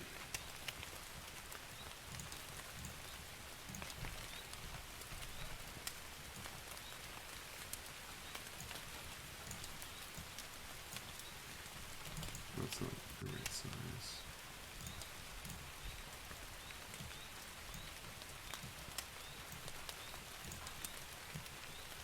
Like, I'm pretty sure they're supposed to be, terrifyingly enormous, but... Yeah. To get him on the base... Well, it's not too bad, actually. Yeah, that's not awful. Are they supposed to be on regular size bases? I'm not sure. I thought that they were... Or I'll turn off snapping. Thanks. I thought that they were... It's not too bad, actually. I thought they would look silly. Yeah. So that should help with the dogs for sure. Okay, I'll shrink them down then. If you think that's correct. They'll still look cool. Yeah. And then I should put Gortrude on a 1x2. If you can get him to fit reasonably on it, I think so. Yeah, I think I can.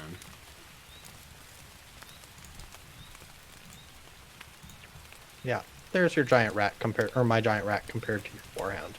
I think that's the Warhound still looks pretty intimidating. Mm-hmm.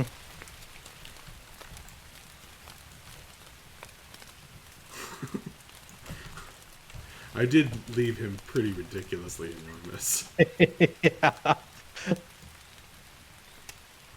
I don't know how anybody's playing more time on that scale. It actually is shrunk down. Okay, that's weird. Some kind of weird That was weird. collision thing happening there. Well, he still looks... I don't know, he still looks so sad and small. I disagree. I think that's plenty big. You think that's okay? Yeah. I actually think that's about right for... I don't know. I don't know what to compare it to.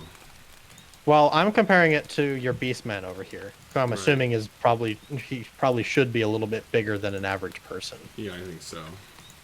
But like, let me bring my black Skaven over as a comparison. So yeah, he's plenty big.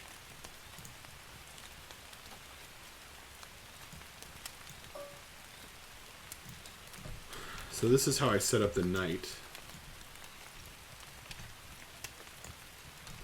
who I can also put on a 1x2. Yeah. But you see, like, just Here, because let of me the way pull the out, 'cause knights, I've got my Bretonian warband. just the way the knight's model works, like he'll fit on a 1x2, but you look at him next to the Centaur, it's just like, I mean, come on, it's really depressing. Well, yeah. See, here's how I set up my knights. Oh, okay. Well, your knights look really small to me. Like the horseman, he looks tiny. Shrimp. No? Yeah, I don't think so. Nice models. Thank you. So am I just making everything too enormous? Is that what's happening? I think so.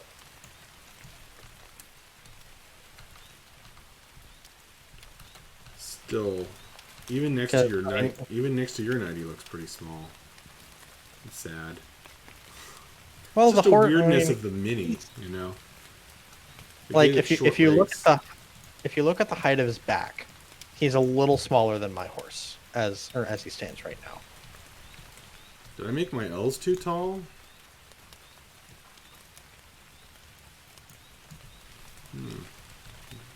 Not really. Yeah, I don't think you did.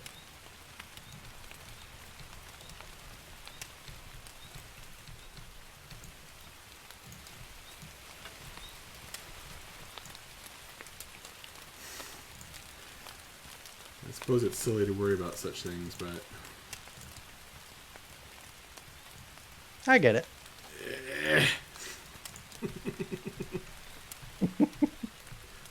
A big part of this game is having stuff that looks cool. It's the only thing that makes it fun in Tabletop Simulator. Yeah. Versus real life. Oh, there you go. Now he's pretty enormous, but not too weird.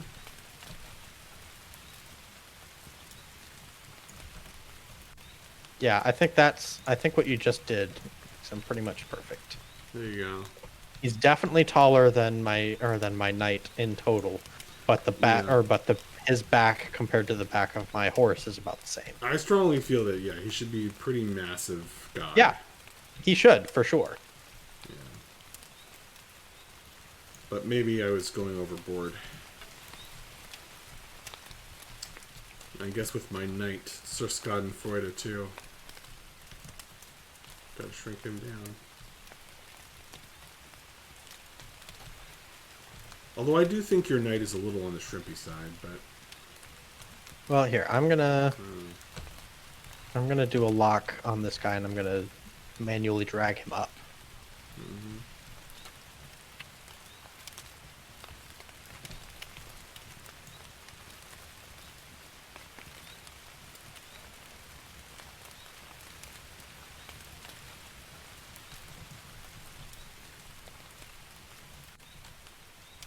Yeah, my guy's a lot bigger.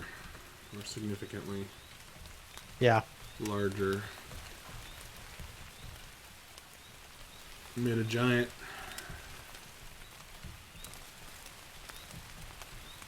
Well, your guy is shrimpy. Yep, he is a little shrimpy. You're right. A little shrimpy. Yeah, he should be a little bit bigger.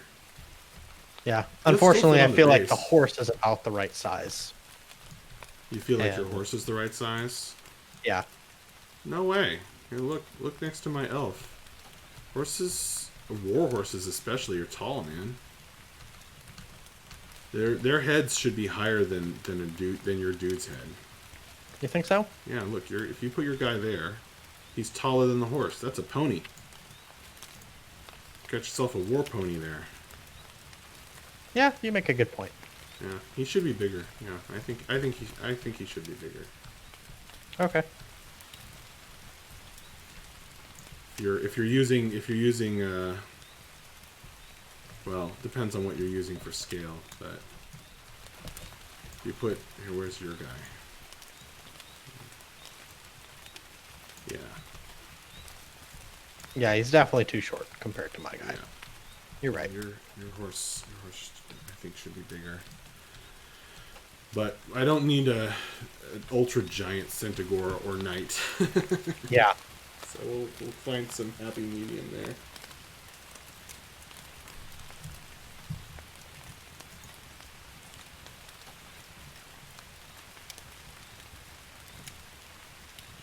Yeah, I mean, putting this or comparing to Sir Schadenfreude,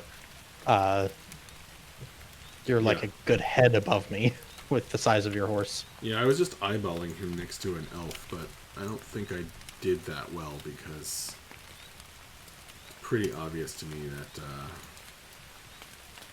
the elf is too small. Not too small. The elf is much smaller than Sir Schadenfreude. Yeah. Yeah, I gotta shrink him a little.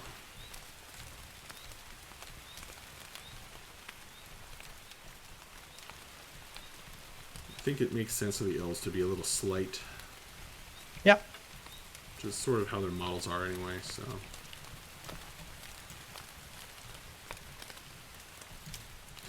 Alright, cool, yeah, I'm just gonna adjust the size of some of these things, and hey, maybe that'll fix the weird issues I was having. Hopefully.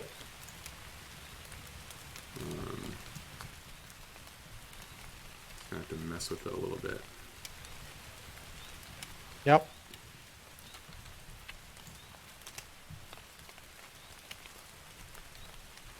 Cool stuff. Good game. Yes, very good game. Victory. Very first one for the Beast. First game with Beastmen in our in any of our leagues. Yeah. That's cool. Is that your first Skaven game? No. I have not actually played Skaven. Really? Yep. That's crazy to me because they're so OP. That's actually one of the reasons I've avoided them for so Oh long. yeah, you like a challenge. Yeah. Yeah. Makes sense. But eventually I was just like, I want to try a high movement army, and all the other high movement ones are taken. Oh, I see. Except I suppose for the Bretonians. Well, the Bretonians are from the other league. They're actually, I think they're Yeah. a level 2, or grade 2 warband. Level But- 2. well, no, I'm actually mistaken. They're a 1B. Well, there you go. So I could bring heavily them in if I wanted play-tested, not from the original creators, but approved by them. Mm-hmm. There you go. My God, the rats have low leadership. They are so bad. Maybe I should have taken that leadership contest thing with Muphilia. Might have worked in this fight. Might have.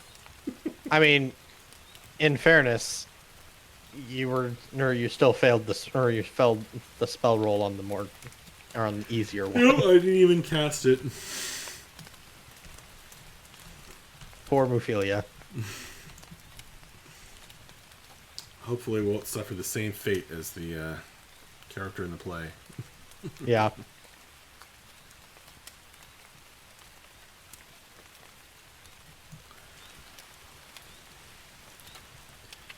Yep, my Beastmen are not going up much in value. I just hired back the same guy. And that wiped out most of it. Yeah, even if I do buy the Weeping Blades, my Warband rating is going up 15 points. You know, it's a little weird that there's no like measure. There's no reflection in the rating on for gear, but it does make sense in its way because it really just has much less of an impact than bodies and experience. Yeah. Yeah, I'm just in a position where I've got 13 guys in my warband. I don't really want to go above that. Right. Because I'm already getting such a low amount of gold per shard. Let me toss this out there. I would And I could get 2 more and still be in the same band of gold gained. But with 13, that means if I lose one guy during a fight, including one of my super cheap rats, then I go back to the 10 to 12 range. Which is generally worth 5 more gold at every tier. Yeah.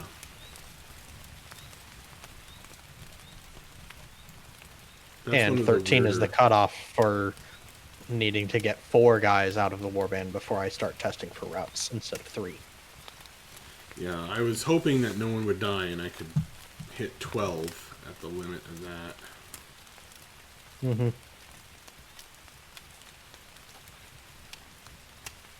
But,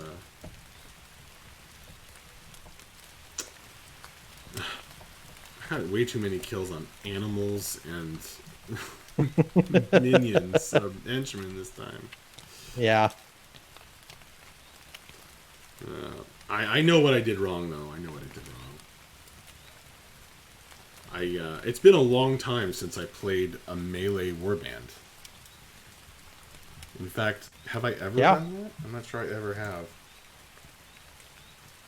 Yeah, you did. The Middenheimers. Oh, yeah, the Middenheimers, right. The Hans. It's been a long time since I played a melee-focused warband. Yeah.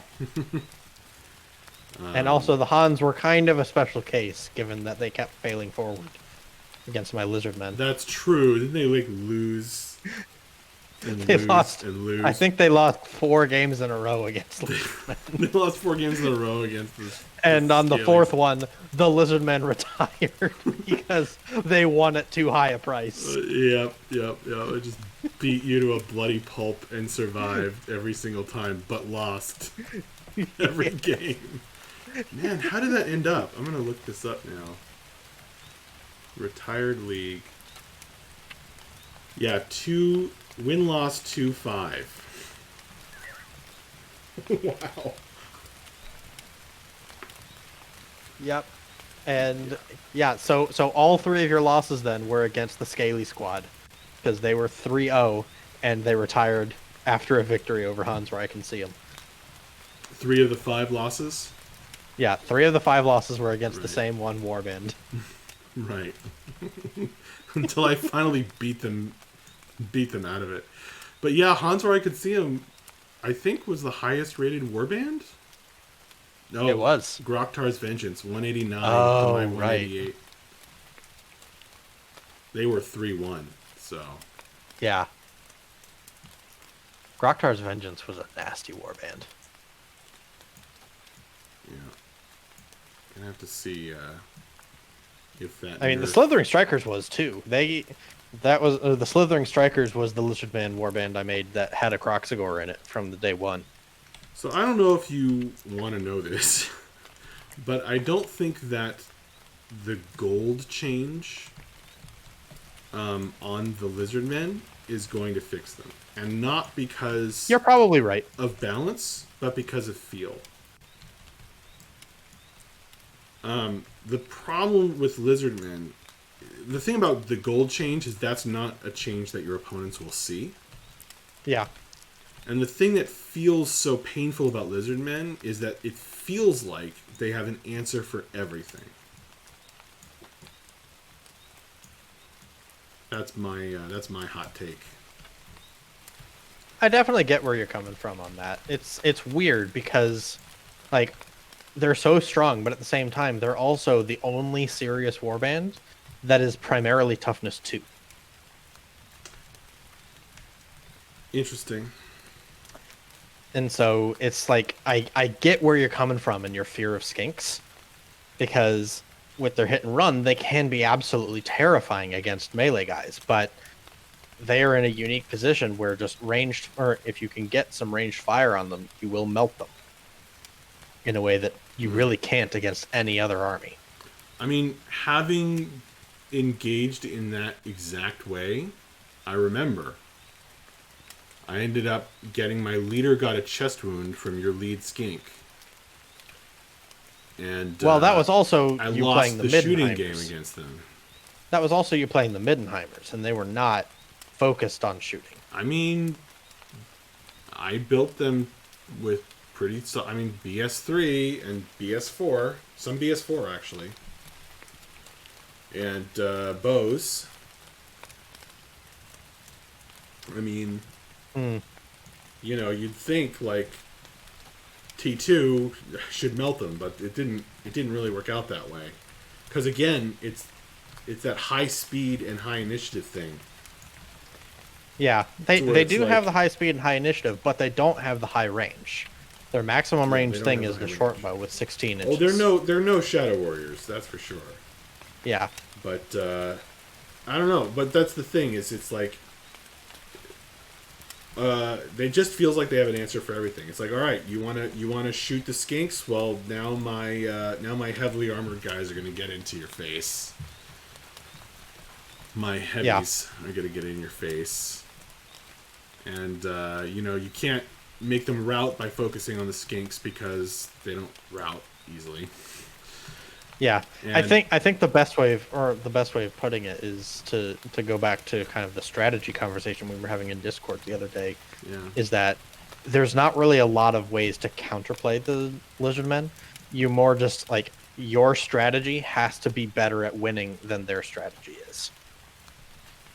I mean, like you have to be able to. Isn't that just a way of saying that they're good at everything? It kind of is. Yeah. But it's a way of saying, like, if you can out specialize them, then you'll win. But if you can't, then they're going to beat you because they're a strong generalist. It's interesting. I don't know. I mean, I'm just telling you how it feels to play against them. Like, Yeah. I'm sure that from your end you can see how to beat them, but the way that it feels to play against them is it's like, well, I tried this and it didn't work, and I tried that and it didn't work, and it's like nothing works. You know, it's like they have an answer for everything. That's how it feels. I don't know if it's true. Might not be true, but that's why it's like no one wants to play them. I don't think it is, and I will also say that I think your opinion may be skewed a little bit by the fact that I have had inordinately good luck with skink shooting. And inordinately good luck with their 6-up armor save that they have across the board. Yeah. I mean, as much as we like to make fun, I fully am aware of the fact that my luck with Lizardmen has been really, really good. Yeah. And with Mordheim in general. Yeah. And, like, the skinks... because the other thing about the skinks, they're average shooters. They've only got ballistic skill 3. I think it's more that, like, if you make a mistake against Lizardmen, you can't win. You may be right. And that is a I'm not sure that frustrating seeing battle. as I've never played against lizardmen, I've Yeah, only you never played as them. you I'm always not play. sure that I'm really in a position to comment on that. Yeah. Like, I just remember many times it's like, oh, I got a little bit out of position and then just get punished for it Yeah. severely. And yeah, you know, I think they're really cool, and I don't know how to fix them. Similar to the Shadow Warriors, it's like they're really good and they're really unique and really cool, but it just feels like they might be too strong. I don't know. Or yeah, I don't know. Yeah. And the other thing I will say is that it's easy to think of, because I've done it with the way that I've built them a lot of times in the past, is it's easy to think like, okay, the skinks are the ranged threat and the saurus are the melee threat. Right. But part of what made Groktar's Vengeance so successful was that I actually had a squad of skinks that wasn't using ranged weapons. They were literally just, or like, I gave them, I think, a shield, and they were still using their dagger.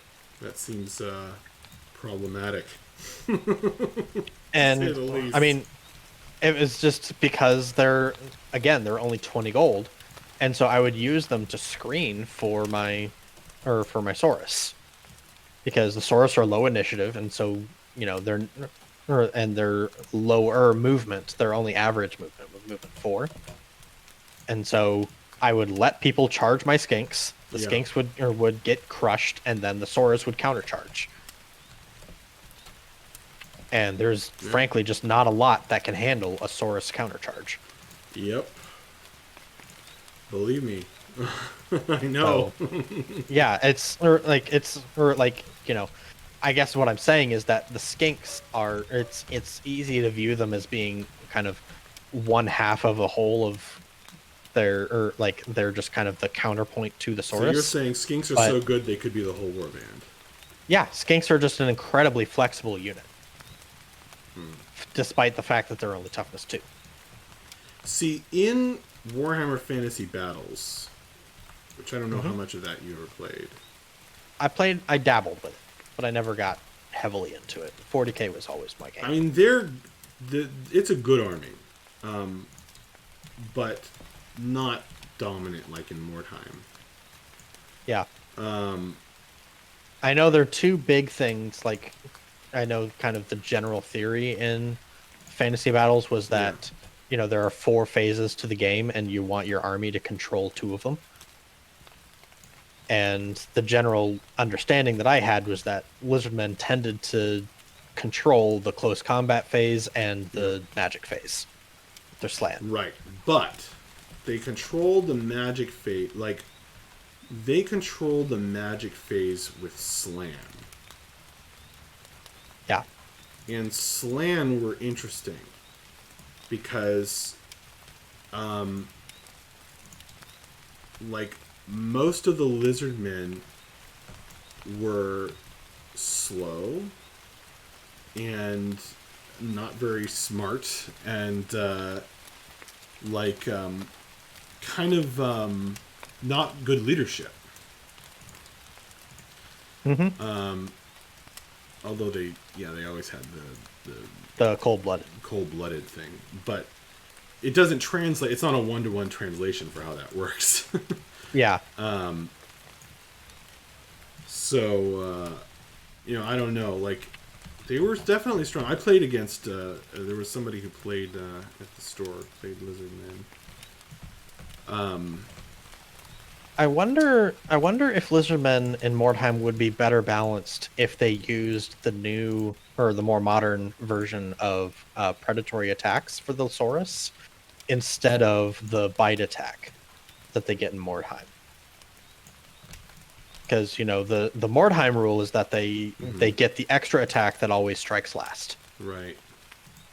But the predatory strikes, if I remember the last version of it, it was like if you roll a 6 to hit in combat, then you get to make 1 extra attack and it can't cascade.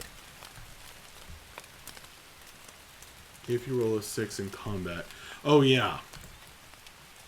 Yeah, it was like... Yeah, sometimes you would get... they would get a bonus attack. Yeah. Yeah, I think that's right. Which was very nasty in the aggregate if you went to a whole squad of them. Yeah. But something that comes up a lot more often in a skirmish game, or a lot less often, I should say, in a game like Mordheim. Yeah. I mean, it still happened. But Yeah, it would still happen, but you wouldn't get that consistency that Saurus warriors get right now because they always get that extra attack. Yeah. I don't think that... I mean, it's definitely part of what makes Saurus warriors scary, and it's definitely killed a few of my guys. But I can't say as that would really... Like, it doesn't change them very much. I don't know, like... It definitely would make them weaker, but not in a way that sort of addresses, I think, what we're talking about. I don't know. I don't think that would fix it. Maybe not.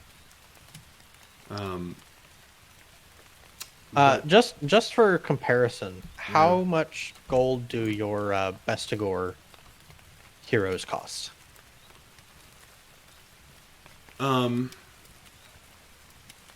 80 something? Really? Let me see. Gortrude, That seems crazy. 80. To me. No, that's your Centigore. I meant your Bestigors, like poor Oh, the Yorick. Bestigors? Yeah. They cost 45 each. 45. Okay.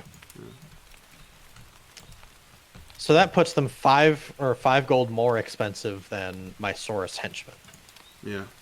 which could easily accommodate for the fact that they're heroes. They're going to get much better advancement than Saurus henchmen do. Yeah. My Saurus hero costs 60. Right. So I'm just looking at it as a point of comparison. The Bestigors get an extra point of movement. Neither of them get access to ranged weapons. They're both strength 4, toughness 4. The Bestigors have better initiative. They're initiative 3 compared to Lizardmen's initiative 1. But the Lizardmen get that extra attack. Mm-hmm. And they're the same leadership, but the cold-blooded makes the Lizardman leadership much better. I mean, maybe other people would have a different opinion, but it's like, it's the aggregate. It really is. It's like when you put it all together, it's like, well, they've got range, they've got speed, they've got armor. It's the fact that they have armor on everybody. Actually, you're right. That's a good point I hadn't been thinking about. Having the 5-up save on the Saurus and the 6-up save on the Skinks. Mm-hmm. And it doesn't get reduced, right? Or what does it happen? It can't be modified past a 6-up, but Right. you can still eliminate it with crits. Right. But minuses, strength minuses don't get rid of it. Which Maybe what it is that the shield change we've made is too strong for Lizardmen. That's possible, actually. Because that brings Skinks to a 4-up save and Saurus to a 3-up save with just the shield. Yeah, I mean it's partly that, but like just like you always have that chance, unless they get a crit of saving, and there's like no. It means that even though the Skinks are a much softer target, there's no like soft target. Yeah. I don't know. Like, it's just. Yeah. It's like as a practical matter of playing on the tabletop. So what do you think about, or what do you think about this as a concrete set of rules for them? We keep the 5 gold increase because I still think they're undercost. I think you're right. And then they don't get the benefit of the shield house rule we've been using. It's a little weird. It's a little weird, but they've got special rules for armor too. Their light armor is supposed to cost 50 gold. Oh, so they just don't have like the well-made shields that other people Right. do. Exactly. That's interesting. And so we could just call it that as part of, or just another limitation for them. And they still keep their scaly skin save, but Yeah. but it can be modified down to nothing. I would instead agree of- with that. I would agree with that.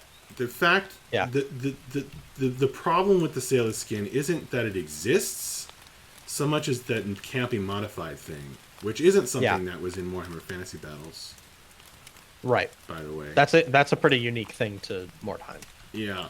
I think it's the can't be modified thing, because it means there's like nothing you can do. It's just always there. Mm-hmm. Yeah, I think that set might be light enough of nerfs to not, I'd be willing to play with those rules. And well, see it how wouldn't it works. spoil them, I don't think. Yeah. That sounds good to me. Okay. I really want to try them against the elves.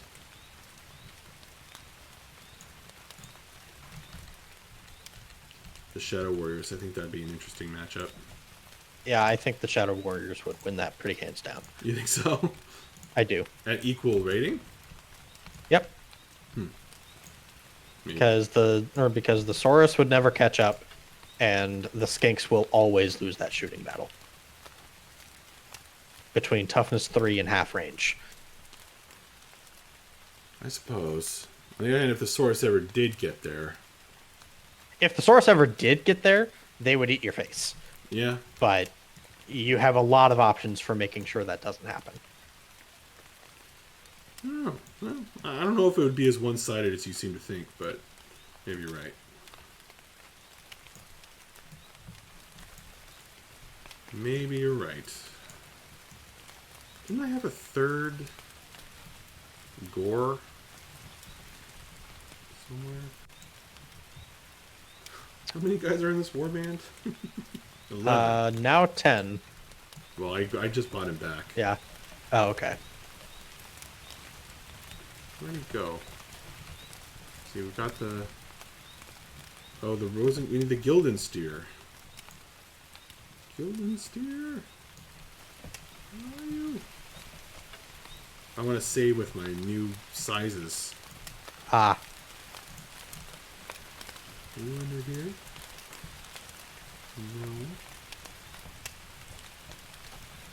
No. Gildensteer's right there. Oh. Wait.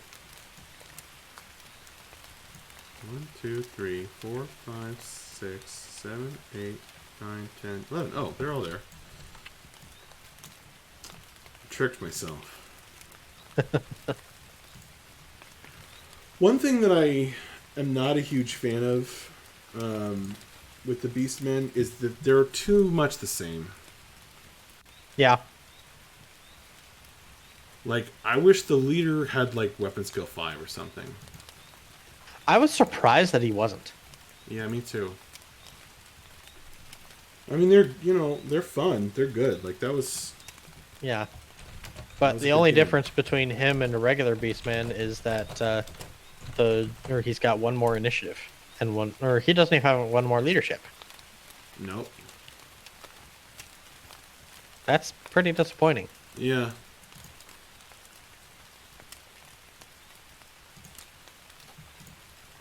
I think so. But yeah, they're just... That's my only issue with them, actually. Otherwise, I think they're great and very cool.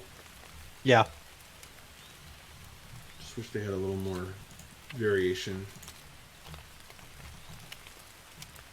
Because the Centaur, it kind of has the Centaur dwarf is engineer cool. problem. It's like the Centaur is like just really strong, massive Yeah. amount of gold investment, and like all the special stuff.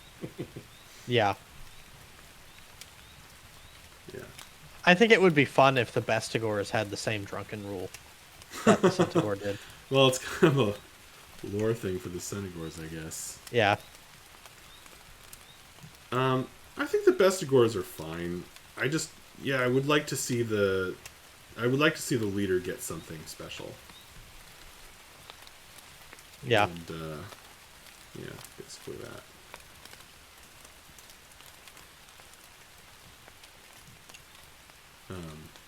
But yeah. Maybe if the leader got access to purchase a mutation or something.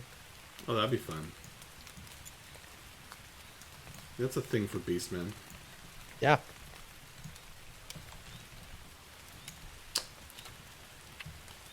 But, all right, man. Well, it is long past my bedtime. Oh, yeah. Well, I thanks. It was fun chatting with you. Always get excited chatting about it more time. Good night, everybody. All right. Good night.